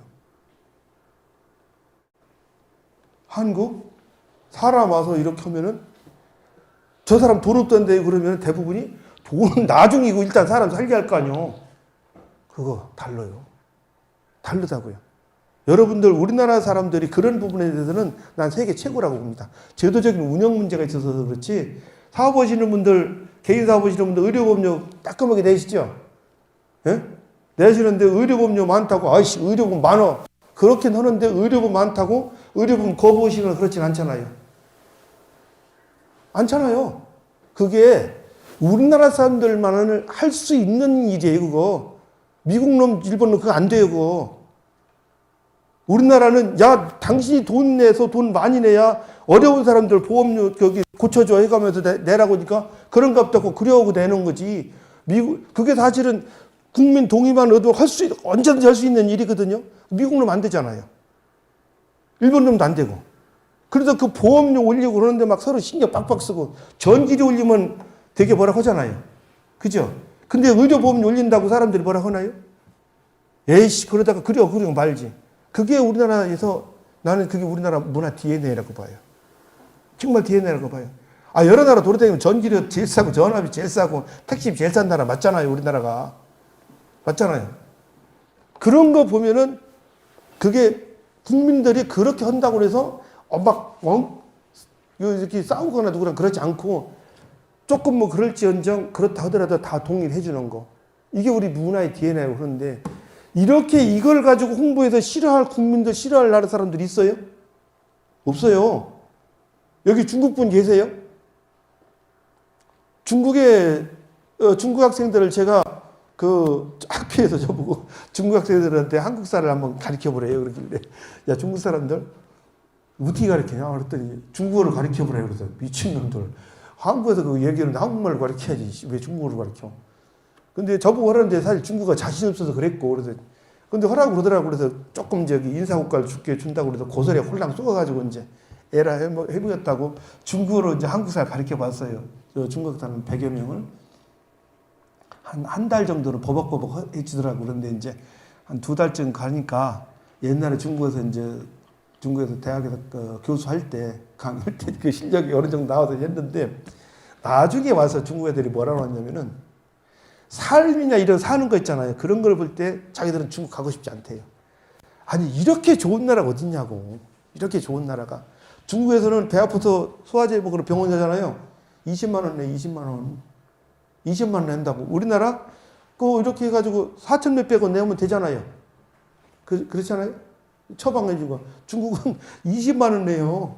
별의별 약 이만큼 주고 체에서 병원 갔는데 이만큼 줘. 우리나라 한의원 가면 침 놔주고 가라고 그러잖아요. 몇 푼 안 받고. 근데 중국은 20몇만 원. 애들 다 보거든요. 그러니까 외국 사람들이 와가지고 악착같이 하는 게 우리나라 의료보험에 들어가려고. 의료보험 들어가면 그 세상 천국이거든. 세상 천국이라고.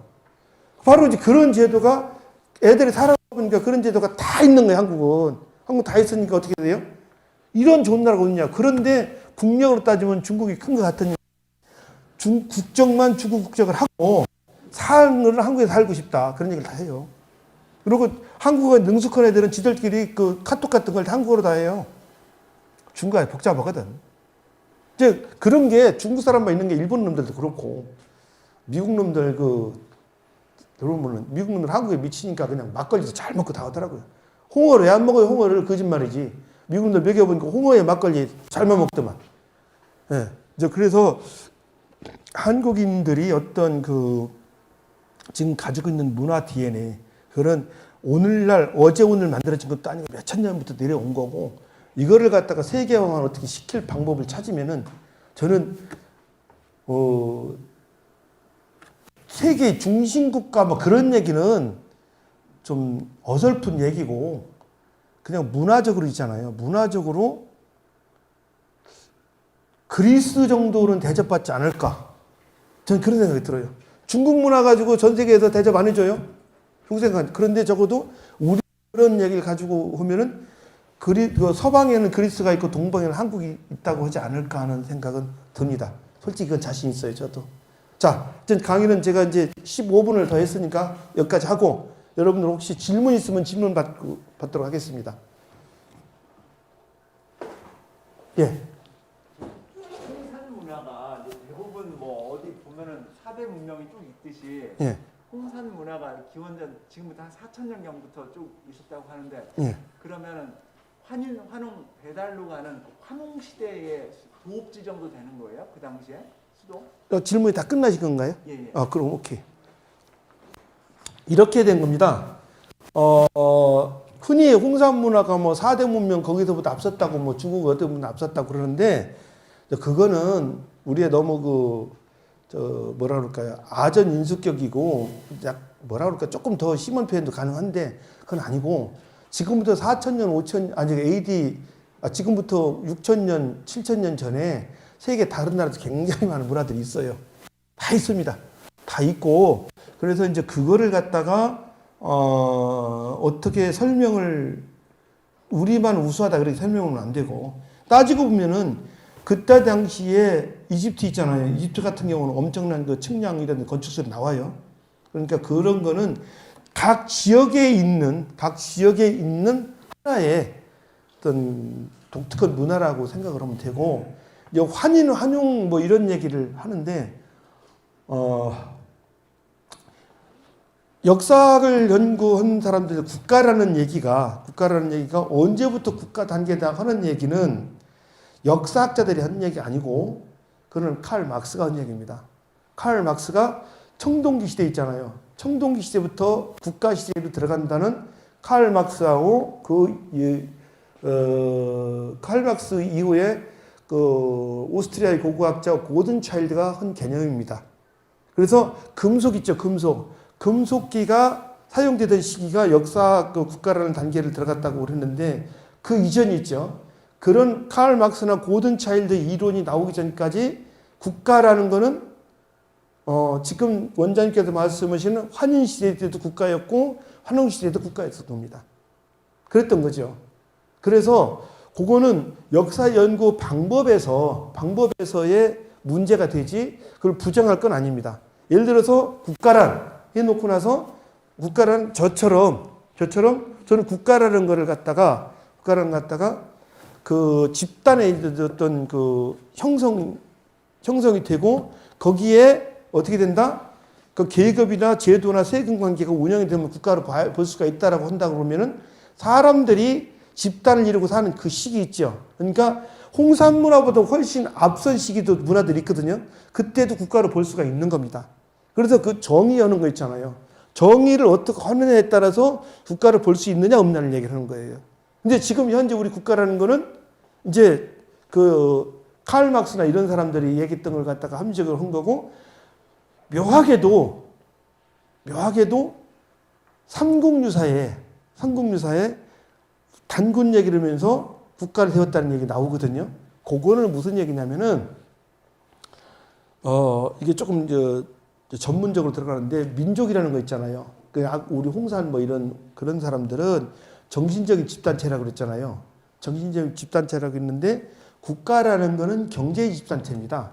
경제의 집단체이기 때문에 경제는 A 지역과 B 지역이 있으면 서로가 이익이 되면 서로 호환을 해버리잖아요. 무역 관계에서 이제 그런 호환을 하는 건데 바로 경제적인 이득을 보호하는 단위 있잖아요. 보호하는 단위가 저는 스테이트라는 개념이거든요. 스테이트라는 개념인데 바로 그래서 우리가 단군에 의해서 이렇게 나라가 정해졌는데 그게 여고동시라고 해서 딱 하나를 보냐면은 단군 조선이 있고 다른 나라에 또 다른 나라가 있다라는 거를 기록을 해놨잖아요.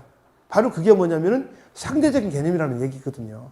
상대적인 개념이라는 얘기를 하는 거고 실제 집단에 의해서 어떤 전통이 내려온다고 따져보면은 국가라는 개념이 조금 이렇게 바꾸면 될 겁니다. 그래서 저는 흔히 환웅 시대에 대해서 사람들이 북한만을 가열차게 비판하는 사람들이 있거든요. 그거는 논리를 갖다가 이론을 만드는 과정에서 어떻게 할 거냐의 문제지. 그게 뭐 이래서 뭐 그렇고 저래서 그렇고 그런 얘기는 아니죠. 전 그래서 그런 얘기에 대해서는 인류학자라든지 이런 사람들이 어떻게 국가 개념을 정리할 것이냐 그에 따라서 가든지 아니면은 역사학자들이 모여서 뭐 세금학자, 뭐 경제학자 모여가지고 어떻게 이렇게 개념을 정리하든지 그렇게 된다고 봅니다, 저는.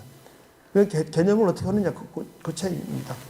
그래서 제가 다음 학기 하려고 그러는데 그 내년 1학기부터 그 주의과에 이제 그 경제 관련 강의가 하나 그 개설되는데 그 법학전문대학원 교수님이 와서 하시거든요. 경제와 법. 그 분배 있잖아요. 경제랑 분배잖아요. 그 분배를 어떻게 하느냐에 따라서 그 나라가 망하고 안 망하니까 그래서 제가 그 교수님한테 쭉 말씀을 드렸더니 아, 그 얘기군요. 그러니까 그 경제에서 분배의 법이 어떻게 되느냐에 따라서 그 국가니까 그걸 해달라는 거죠. 그렇다고 그랬더니 그렇게 준비를 하겠다고 그러더라고요. 그래서 조금 더 한 발 더 나가면은 우리 대한사랑 이런 데서도 그냥 그런 문제에 대해서 진지하게 한번 토론을 해보세요. 진지하게 토론을 해가지고 막 해가지고 쓸려가지 말고 그리스 놈들처럼 계속해서 그 진지하게 토론을 하면은 뭔가가 나와요. 제가 가끔 대한사랑 그 행사를 이렇게 가다 보고 대한사랑 분들이랑 얘기를 하다 보면은 저도 대한사랑 회원인데 아쉬운 게 이렇게 한 그 인텔리전스 두뇌들이 모인 집단에서 왜 그런 문제 하나를 토론을 못 해보라는 생각이 들어요. 그러면은 토론을 해서 어떤 결론이 나면 그렇게 가면 되는 거니까요.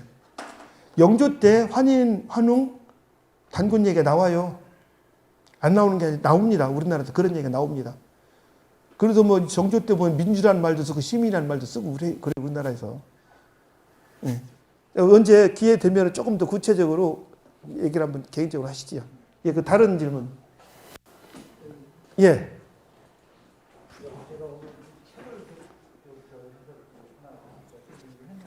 여기 보면은 예. 이게 이제 대한사랑하고도 이제 관계가 있는 것 같은데 예. 이렇게 Y자를 해가지고 예. 그래서 이 밑에 은나라, 예. 은나라, 하나라, 주나라 뭐 이거는 예. 이 저 홍산문화 와이베트하고 관계가 없는 것처럼 얘기를 하거든요. 예. 예. 근데 제가 보기에는 예. 그 후순옌이라고 있으시죠? 부산연이요. 네. 예. 그 사람이 1920년대 논문을 발표한 거 보면은 예. 은나라하고 이시아 동시소 예. 예. 이하 동서설. 예. 예. 그래서 태양산을 중심으로 해서 동쪽은 동인문하고 서쪽은 화문명이다. 예. 예. 그래서 이 은나라, 상나라는 이건 동인문화다. 예. 그래서 제 생각에는 이게 요한 문명이나 이 홍산문화하고 예. 고조선의 이 유민들이 밑으로 내려와서 예. 은나라를 세웠다라고 저는 생각을 하고 예. 그랬는데 근데 여기는 그게 아니거든요. 예. 예. 이제 대한사랑에서는. 예. 그러니까 이제 은나라하고 고조선은 마치 중국하고 마치 동이족하고 별개라고 생각을 하는데 예. 제가 궁금한 거는 예. 이 요한문명, 그러니까 홍산문화나 여러 가지 이 요한문명하고 과연 은나라하고 관계가 있는지 역사적으로 고고학적으로 그게 저는 좀 더 궁금하거든요. 이 큰일 났네 이거. 조금 전까지 제가 여기 연단에 서기 전까지 계속 문자를 좀 주고받은 게 있는데요. 중국에서 한 30년을 생활한 한국인이 허라는 사업은 안 하고 역사 관련 자료집만 만든 분이 있더라고요. 그분한테 부인한테 엄청 혼났을 겁니다. 아니 부인이 포기를 했던지 그렇게 되는데 거기에서 보면은 지금 교수님께서 그 질문하신 내용이 들어가 있어요. 들어가 있어서 그분이 그 눈치가 있어서 그런지 저한테는 안 물어봐요. 그거 뭐 물어보면 제가 이제 무식한 거 탄로나니까. 그리고 그 사이드로다가 자기가 만든 자료를 저한테 보내주는 게 있거든요.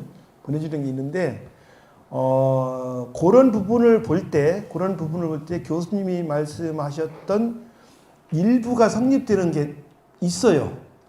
뭐냐면 아까도 제가 이동을 많이 했다고 그랬잖아요. 사기 존중으로 이동을 많이 했다고 그러는데, 그러면은 원래 그 생존율은 백힌돌보다 굴러온돌이 세요. 그죠? 굴러온돌은 뭐 망해봐야 굴러온 것밖에 없잖아요.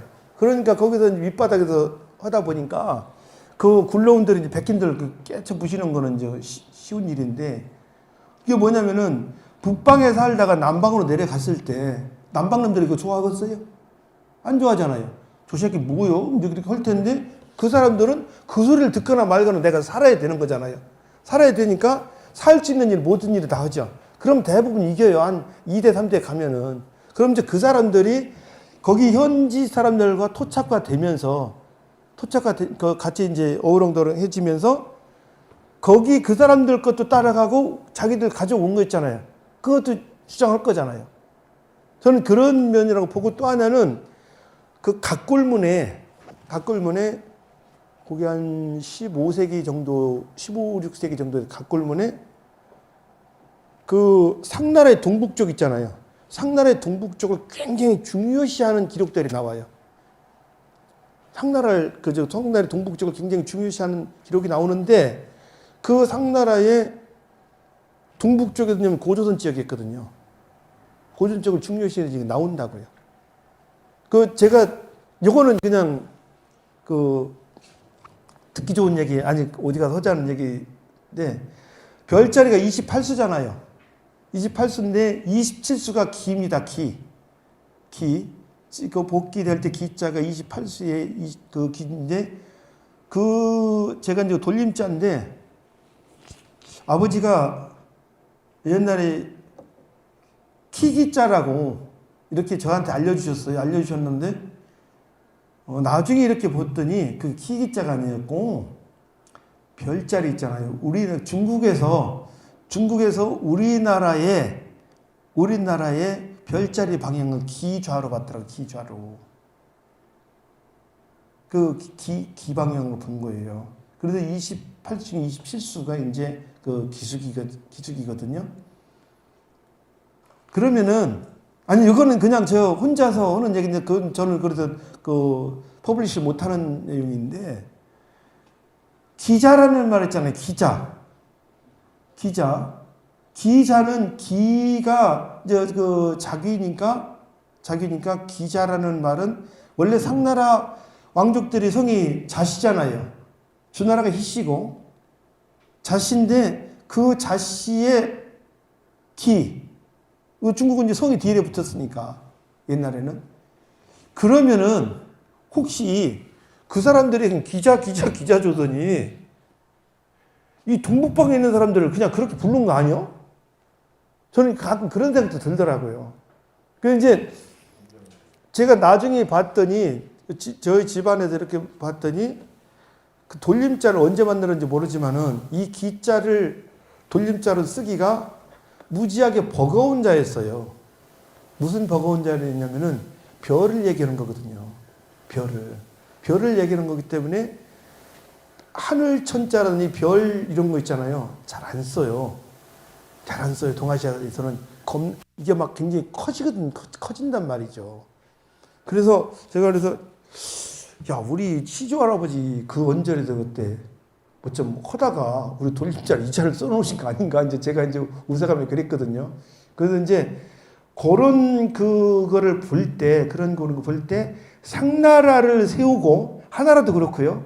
하나라 조금 들었는데 상나라를 세운 사람들 중에 고조선 관련 있는 사람들이 분명히 있어요. 이거는 분명히 있습니다. 그거는 왜냐하면 고고학적으로 그건 증명이 돼요. 고고학적으로 증명이 되는데 여러분들 그 상나라 그 문화 요소 중에서 도철문이라고 도깨비문이 있잖아요. 도깨비문이가 있는데 그 도깨비 문양의 기원이 하가점 하층문화라고 하는 분들이 중국에서 공식적으로 있어요. 그거는. 하가점 하층문화 고조선이었거든요. 근데 제가 거기를 더 찾아 올라가 보니까 그 도철문이 처음 나온 게 홍산문화 때부터 나와요. 홍산문화 때부터 나오더라고요. 저도 그래서 그 논문을 써놓은 게 있어요. 저 논문을 써놓은 게 있는데 사람들이 그걸 다 끊어버리거든요. 다 끊어버리는데 그건 아니고 분명히 있다고 보고 그리고 이제 아까 카톡 얘기를 했는데 그분이 나한테 이렇게 가지고 전달해주는 중국의 유적유물 지도들 있잖아요. 유적유물 지도들이 한국에서는 거의 찾기 어려운 그런 내용들이 포함이 됐는데 실제 만주 지역에서 우리 조상들 이제 고조선 시대 때 그 이전부터 이렇게 있었던 그 흔적들이 중국 하북성이랑 산동성에 나오는 그런 얘기들입니다. 굉장히 많이 나왔어요. 그래서 내가 그래서 야, 이 양반 이렇게 만들어내니까 사업을 성공했으면 양쪽에 다 성공한 거고 뭐 이렇게 결과를 볼 때 사업은 부인이 했거나 뭐 이렇게 간 것 같아요. 그래서 제가 이제 그분한테 올 11월 달부터 당신 그 자료를 내가 검토를 하겠다고 그랬거든요. 지금 저한테 바빠도 안 되니까. 이제 그 자료가 나오면은 교수님이 얘기하신 그런 부분들 있잖아요. 그런 부분들이 조금 더 증명이 될 겁니다. 저는 느껴요, 그거는요. 충분히 그럴 수 있다는 거를. 그리고 특히 천문 관련 있죠. 천문 관련 같은 경우는 중국보다는 우리 조상들이 월등히 앞섰으니까요. 아니 그러니까 경주에 첨성대라고 써 있잖아요. 첨성대. 이 병신 같은 우리나라 역사학자들 병신들이지 삼국사기 첨성대를 썼잖아요. 별 관측한 데라고 써놨는데 왜 그걸 되게 오래된 첨성대라고 못해요? 아니 못할 이유가 뭐 있어요? 아니 잘못됐으면 이 기록이 잘못됐다고 그러면 되지. 아니 문헌 기록에 1000년 전에 문헌 기록이 나오는데 그걸 갖다 못 써먹어요? 참 병신이 되고. 저는 우리 그 박물관에서 그 경주 그 첨성대 있잖아요. 그 사진 갖다 놓습니다. 강화도 첨성단 갖다 놔요.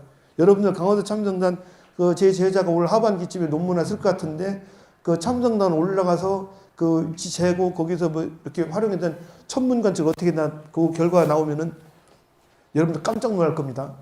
깜짝 놀랄 거예요. 추분점 어떻게 잡았는지.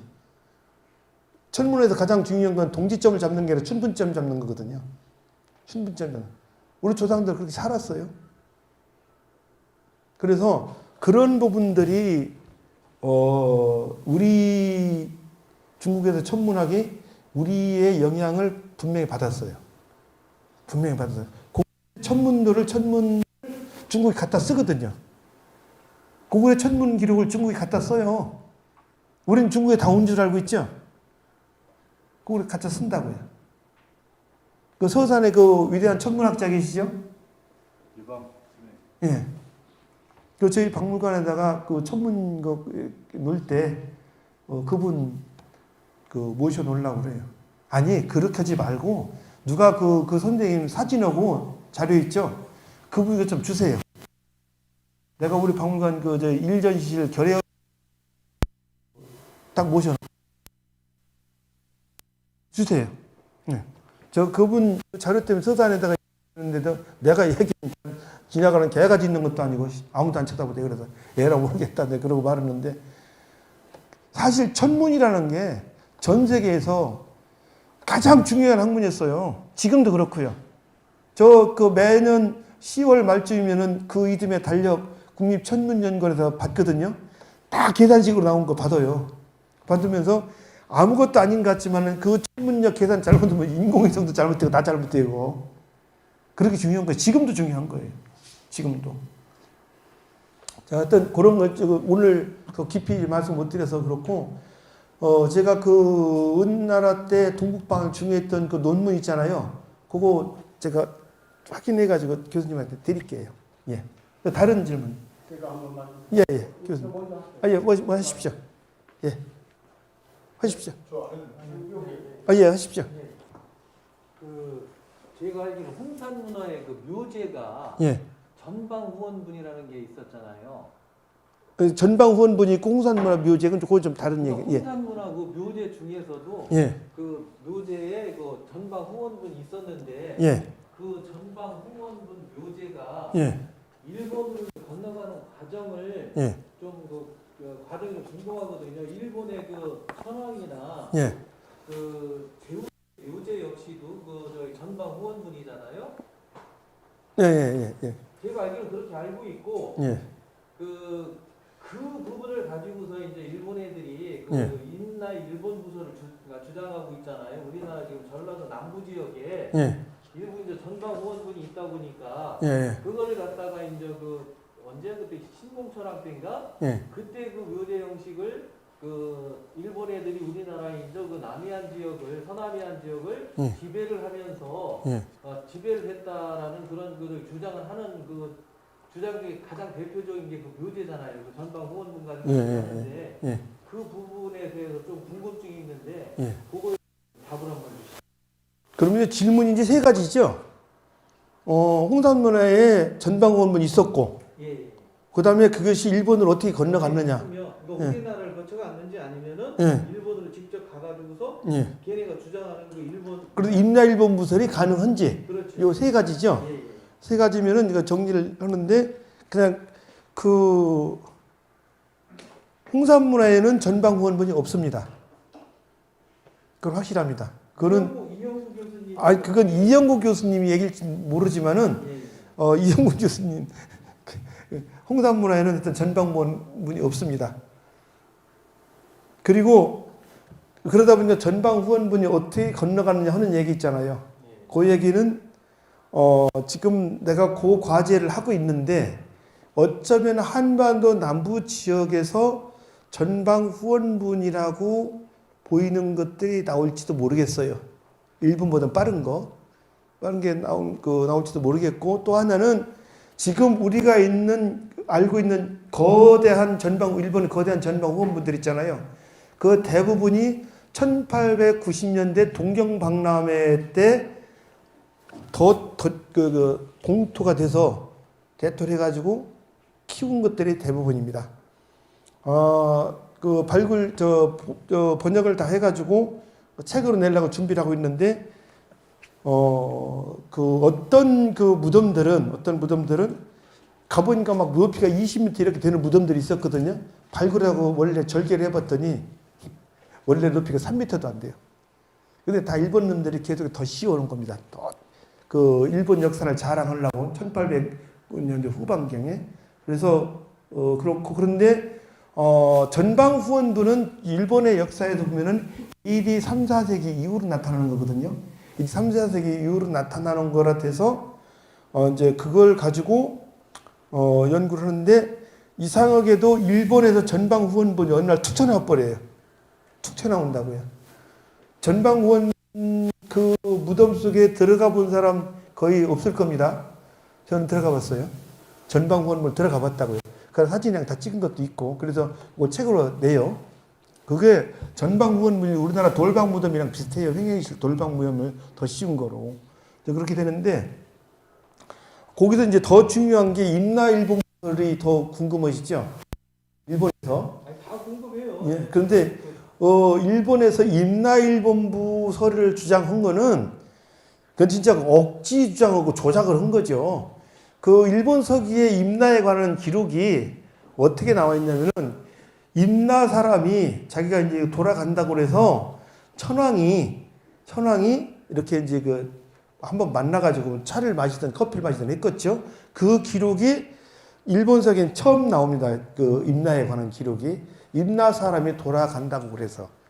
그러면은 자기들이 일본에서 이렇게 얘기했다고, 임나가 일본의 역사의 바운다리에 속해 있고 일본의 명령권이 있다 그러면은 그런 표현 쓰겠어요? 안 씁니다. 임나 사람 그냥 우리나라 사람이 와서 이렇게 왔다가 지 고향으로 돌아간다고 해서 천황이 그 사람을 왜 만나요? 아니, 기록에도 안 남는 거죠. 그렇잖아요. 그런데 그렇게 기록을 남겨놨거든요. 남겨놨는데, 그러면 전라도 그쪽에 있는 그 땅이, 거기서 나오는 무덤들이 어마어마하게 많아요. 어마어마하게 많은데 소위 말하는 전방 후원부 있잖아요. 그거는 한 10대 개 될 겁니다. 그 10대 개를 가지고 어마어마한 많은 거를 덮어 씌우는 거는 학문에서는 성립이 안 되는 거예요. 학문에서 성립이 안 된다고요. 그냥 그거는 무슨 이유인가 와서 그 일본 사람들이 아니면 다른 지역 사람들이 그 지역에 와서 그런 무덤을 쓸 수가 있는 거죠. 네. 그렇기 때문에 그런 부분들에 대해서 주장하는 거는 1930년대 일본이 애초에 포기를 했습니다. 애초에 포기를 했어요. 애초에 포기를 했는데, 그때 임나일본부 그때 1930년대 이미 포기했어요. 그런 얘기 안 해요. 그런데 계속해서 그 얘기를 하는 이유가 뭐냐면은 여기서 굉장히 중요한 게, 일본이 AD 2세기, 3세기 그 언저리에 문화를 이룰 때 가장 많이 영향을 받은 그러니까 한반도 이제 이런 데서 가장 많이 영향을 받은 나라가 어떻게 된다? 그게 임나다입니다. 그게 임나. 그러니까 임나의 문화를 받아들인 거죠. 나는 거꾸로 해석을 할 때 임나 일본부라는 말이 있잖아요. 한자 그대로 해석하면은 임나의 일본 주제. 뭐 이렇게 표현이 돼야 되겠죠. 그러니까 중국이 지금 일본이 얘기하는 한반도 그게 임나가 아니고 임나가 아니고 한반도 쪽에 있는 임나 있잖아요. 임나가 일본의 무언가를 만들어 놓은 그 얘기가 되겠죠. 그 한자 해석 그렇게 해야 돼요. 그 한자는. 그런데 이상하게 우리나라 사람들이 그걸 벅벅벅거리고 이제 이상하게 하고 있는 거죠. 그래서 일본 책을 자료집을 내가 챙겨가지고 번역해 놓은 게 있거든요. 한 6월 달쯤 나올 겁니다. 거기 보면은 일본이 엄청나게 임나에 대해서 관심이 많아요. 근데 임나에 대한 행정구역을 두고 그랬다는 얘기는 없어요. 없어요. 요새 나와서 1913년 이후에 한 얘기지. 그 전에도 없고. 그래서 우리가 이제 그 문제를 대처할 때 효과적으로 대처를 못해서 그래요. 그러면 일본이 전국에 다 전방 후원만 있냐? 안 그래요. 일본에 있는 전방 후원도 그렇게 많지 않아요. 그렇게 안 많다고요. 내가 적어도 큐슈 쪽은 아주 샅샅이 뒤지고 돌아다니는 사람이거든요. 샅샅이 돌아다니고 있고, 그거 전방 후원분 등등 해가지고 그 일본 사람한테 연금을 줘가지고 내 조사를 시켜요. 그냥 뒷돈 주는 게 아니라 공식적으로 줘서. 그러니까 일본 사람들이 학문적으로 싸울 것 같으면은, 싸우는 게 아니지, 서로 토론할 것 같으면 우리가 그 백그라운드 자료를 충분히 갖고 해야 돼요. 충분히 갖고 해야 된다고. 그러면 조금 더 하나 얘기해 드릴까요? 일본에서 큐슈 쪽에 있는 고대사학계 이런 데는 뭐라고 그러냐면은, 한국에서 한반도 남부 지역의 역사의 개념을 빨리 정리를 해줘야 우리도 그걸 따라서 어떻게 한다? 일본 큐슈의 역사 개념을 정립한다라고 얘기를 하더라고요. 그 얘기 뭐냐? 우리가 흔히 알고 있는 임나일본부 이런 것들이 그게 어쩌면은 임나라는 세력들이 일본에 가서 활동하던 그 내용들 있잖아요. 그 내용들일 겁니다. 그 내용들일 거예요. 거의 아마 거의가 아니라 나는 지금 그렇게 거의 증거를 잡아가고 있거든요. 증거를 잡아가고 있는데 작년 그 결과를 쭉 봤더니 엄청나게 많이 했더라고요. 엄청나게 많이 해서 그 자료를 내년 5월까지 책으로 내거든요. 그렇게 계약이 돼 있어서. 그래서 그런 부분들을 좀 염두에 두시면서 생각을 했으면 좋겠고, 이영구 교수님한테는 대단히 미안한 얘기지만은 그 홍산 문화에는 전방 후원분 없습니다. 없습니다. 적어도 현장 조사하고 도면 그려보고 도면 읽고 한 거는 이영구 교수님보다 제가 훨씬 더 많이 했을 겁니다. 제가 홍산 문화 관련 자료들 있잖아요. 중국에서 발표된 자료, 논문 이런 것들은 거의 다 있는 사람입니다. 그거를 갖다가 평생 해먹고 살으니까 30년 정도 해먹고 살으니까 이렇게 보고 도면 보고 주석 있잖아요. 주석 보면은 이게 대충 무슨 얘기인가 다 들리는 거예요. 그래서 예를 들어서 설사 있다 치더라도 지금부터 5,000년 전에 있는 전방 후원분이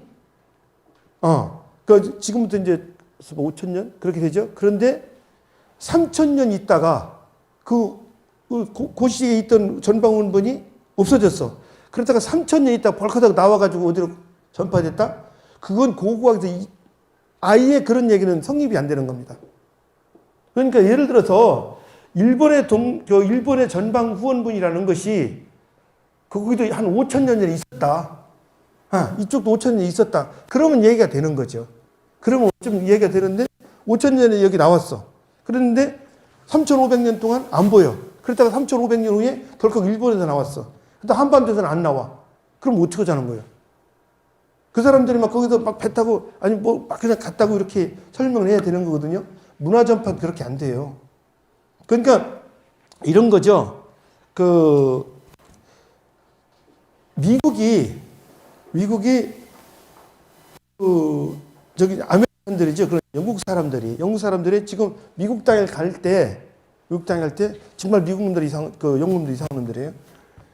미국으로 갈 때 그 사람들은 세틀멘트로 간 겁니다. 거주를 하러 살러 간 거예요. 그런데 포르투갈이나 스페인은 멕시코나 이쪽으로 갈 때 컨퀴스트로 갔습니다. 정복하러 간 거죠. 정복하러 가는 거예요. 그러니까 그 세틀멘트를 가니까 영국의 많은 문화 요소가 미국에 남아 있어요. 300년 전께. 그런데 어떻게 돼요?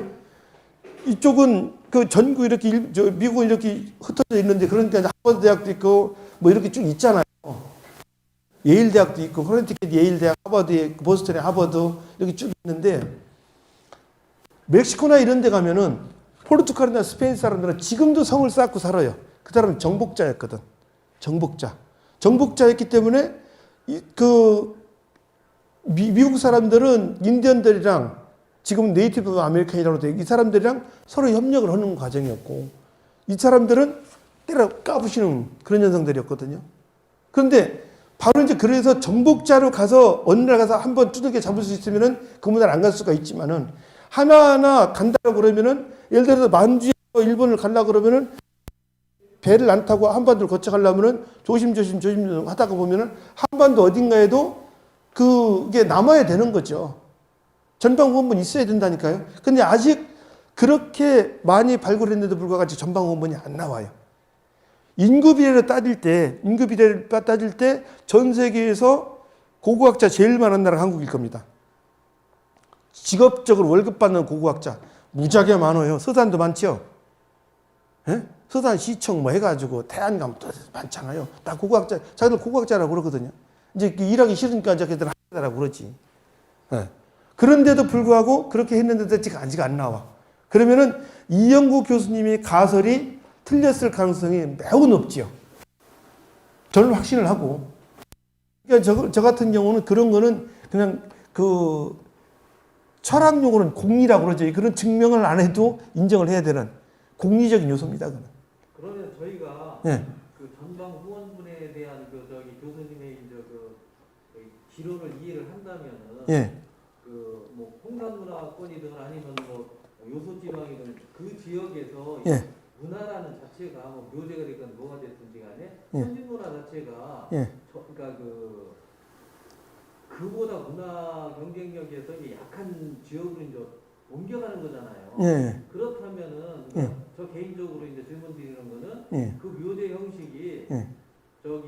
만주나 이제 요소지방에서 우리나라 이제 전라도 남부 지역을 거쳐가지고서 일본으로 이렇게 영향을 줬다고 그렇게 이해도 되겠습니까? 뭐 그렇게 되죠. 그게 가장 합리적인. 예. 그렇게 합리적으로 된 거죠. 추정하시는 거죠? 예. 그렇게 돼야 되죠. 그런데 이제 다만 여기서 선진이라는 그런 개념이 뭘 거냐.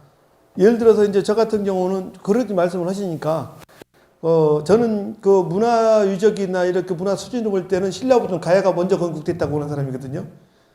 그러니까 막 처음엔 신라 사람들을 박박거리다가 김해 가서 문화하고 신라 문화, 경주 문화를 따져봐라. 어떤 게 또 훨씬 더 잘 써있네. 그랬더니 오케이 인정. 요새는 그래서 신라 사람들도 야 아무래도 가야가 먼저인 것 같다 그 얘기해요. 그래서 이제 문화라는 거는 이제 서로 이제 그 필요에 따라서 호환되고 주고받고 하는 거니까 한때에 대한 이제 모을 수는 없지만은 어쨌든 선진 문화라기보다는 잘 사는 문화 있죠. 성공한 문화가 성공하지 저렇게 뒤처지는 지역으로 옮겨가는 거는 그게 이제 합리적인 해석인 거죠. 전 그렇게 생각을 합니다. 네네 예. 네. 또 예.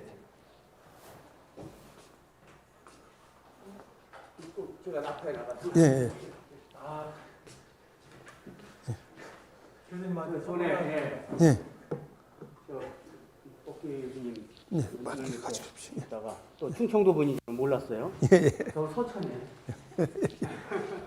이제 박물관 출신이라고 애쓰셨는데 거기 홍산 그 여신상이 복원이 돼 있더라고요. 네. 예. 근데 그거는 이제 홍산 여신상을 그대로 만들어 놓으신 거고. 예. 그 홍산 여신상 같은 그런 얼굴은 실제로 존재할 수 없어요. 그냥 만들어 놓은 거기 때문에. 그래서 얼굴을 보고 조각가가 이제 조각을 할 때는 똑같이 하지 않아요. 다 이제 변형이 되는데 그 변형에 법칙이 있어요. 그 법칙을 역산을 하면 원래 모양을 알 수가 있죠. 그래서 제가 그 전에 혼자서 홍산 여신의 실제 모습, 실제 살았을 때는 이런 얼굴이다 라고 이런 얼굴을 보고 그렇게 저 옥을 박은 얼굴로 만든 거예요.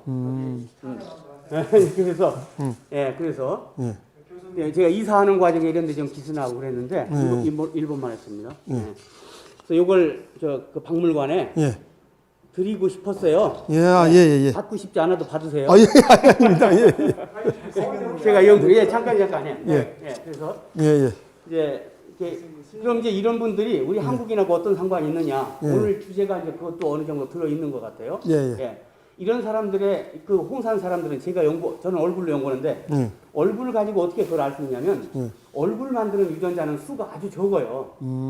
예를 들어서 코 만드는 유전자가 1개다. 그러면 제 후손들은 똑같은 코를 가질 거 아닙니까? 그런 원리예요. 그래서 그 홍산 지역의 그 뭐 조각이라든가 이런 걸 보면은 우리하고 같은 걸 가지고 있어요 이미. 그러니까 아까 말씀하신 대로 홍산 지역의 그 견디고 남은 사람들 떠나지 않고 그 사람들하고 우리하고 상당히 가깝습니다. 제가 얼굴로 연구할 때는 오늘 말씀이 왜 옳다. 고맙습니다. 그 말씀을 드리고 싶은 거고. 그 중에 이제 그다음에 유전자가 이동하는 것은 남자가 이동시킵니다. 여자는 대개 거기 살아요. 그러니까 남자들이 돌아다니면서 씨를 뿌리는 거예요. 그러니까 이분은 여자 유전자예요. 여자 유전자 유용모고 남자는 조금 달라요. 그 외에도 그 남자 좌선하는 모습 같은 남자 조각이 있죠. 그분은 조금 다릅니다. 그러니까 달라도 역시 이제 우리 한국인과 같은 거고 우리 한국인 용모적인 특징이 이미 홍산 시대에 부터 지금까지 이어져 내려오고 있다. 그런 것 같아요. 그럼 그분들은 처음에 어디서 왔느냐? 그분들은 동남아에서 왔어요. 제가 볼 때는. 그래가지고 그 바레만 지역에서 오래전부터 계속 눌러 사는 사람들이에요. 이분들은 소유 개념이 미처 뇌에서 발달하기 전에 올라온 것 같아요. 소유 개념. 그래서 네 것 내 것이 적어요. 이것이 멋지게 되면은 홍익인간의 개념이 되는 거다. 현재 저는 개인적으로 그렇게 이해하고 있고 또 한국인적인 기질이 아까 말씀하신 것이 직접 그 단어는 안 썼지만 명분론이 우리 한국인의 특징이라고 저는 정리하고 있습니다. 그리고 그 명분론이 이미 홍산 문화 그 시대에 그 뇌 속에 하여튼 명분가 있어요. 자리 잡고 있었다. 그래서 지금까지 그것이 내려와서 한국 문화의 큰 틀을 결정하는 거다. 그러니까 이상론, 명분론, 현실론, 합리론 중에 우리 한국인이 명분론이 강한 것이 특징이고 절대 안 없어집니다. 그거. 그래서 그걸 바꾸려고만 안 되고 또 그런 사람을 비난해도 안 되고 저는 제가 이제 교대에 있을 때 오랫동안 그걸 이제 한번 해봤어요. 그랬더니 우리 한국인은 이상론 30%, 명분론 30%, 현실론 30%로 구성돼 있어요. 이제 저 같은 연구를 하던 사람들이 이제 일본에 심리학자도 있고 이렇게 있는데 일본 사람들은 현실론이 70%, 합리론이, 명분론이 20%, 이상론이 10% 정도로 진단을 해요. 오래 같이 생각을 했어요. 그러니까 인종적으로는 거의 같은 종족인데 일본인과 우리가 그렇게 다른 가치를 가지고 판단을 하는 것은 결국은 그 이상론, 명분론, 현실론의 가치관의 차이다. 이제 그렇게 생각하고 저도 있습니다. 그렇게 표현을 못했는데 그런 것 같아요. 그러시고 이제 얘기 나왔으니까 제가 유방택 선생 표준형정을 제가 그렸거든요. 그 영인본이 있어요. 그거를 제가 유방택 기념사업회 회장님을 통해서 드리도록 하겠습니다. 고맙습니다. 보관되고 있으니까. 고맙습니다. 그리고 아까 선생님께서 그 임나 일본부설 얘기를 하셨는데 저도 얼굴 연구하는 사람으로서 얼굴 가지고 임나 일본부에 대해서 관심을 갖고 연구를 해왔죠. 그래서 얼굴 연구로 볼 때는 이제 제는 이렇습니다. 맞는지 틀리는지 모르겠어요. 그 사람이라는 건 결혼을 하지 않습니까? 근데 결혼은 끼리끼리 하는 겁니다. 그 끼리끼리 하면 어떤 현상이 일어나냐면 그 유전자 집단에 유전자 증폭 현상이 생깁니다. 말하자면 어느 지역에 코긴 사람이 우연히 좀 많아요. 그럼 그 안에서 자꾸 결혼하면 코긴 사람이 자꾸 많아지는 거예요. 바로 옆 동네는 코 짧은 사람이 많아요. 그럼 자꾸 결혼하면 코 짧은 사람이 많아지는 거예요. 그래서 나중에 달라져 버려요. 이제 그런 이유를 가지고 제가 예안리 200구 이상을 몇 차례 가서 조사를 했어요. 그랬더니 아주 특이한 해부학적으로 특이한 투상이 꽤 많아요.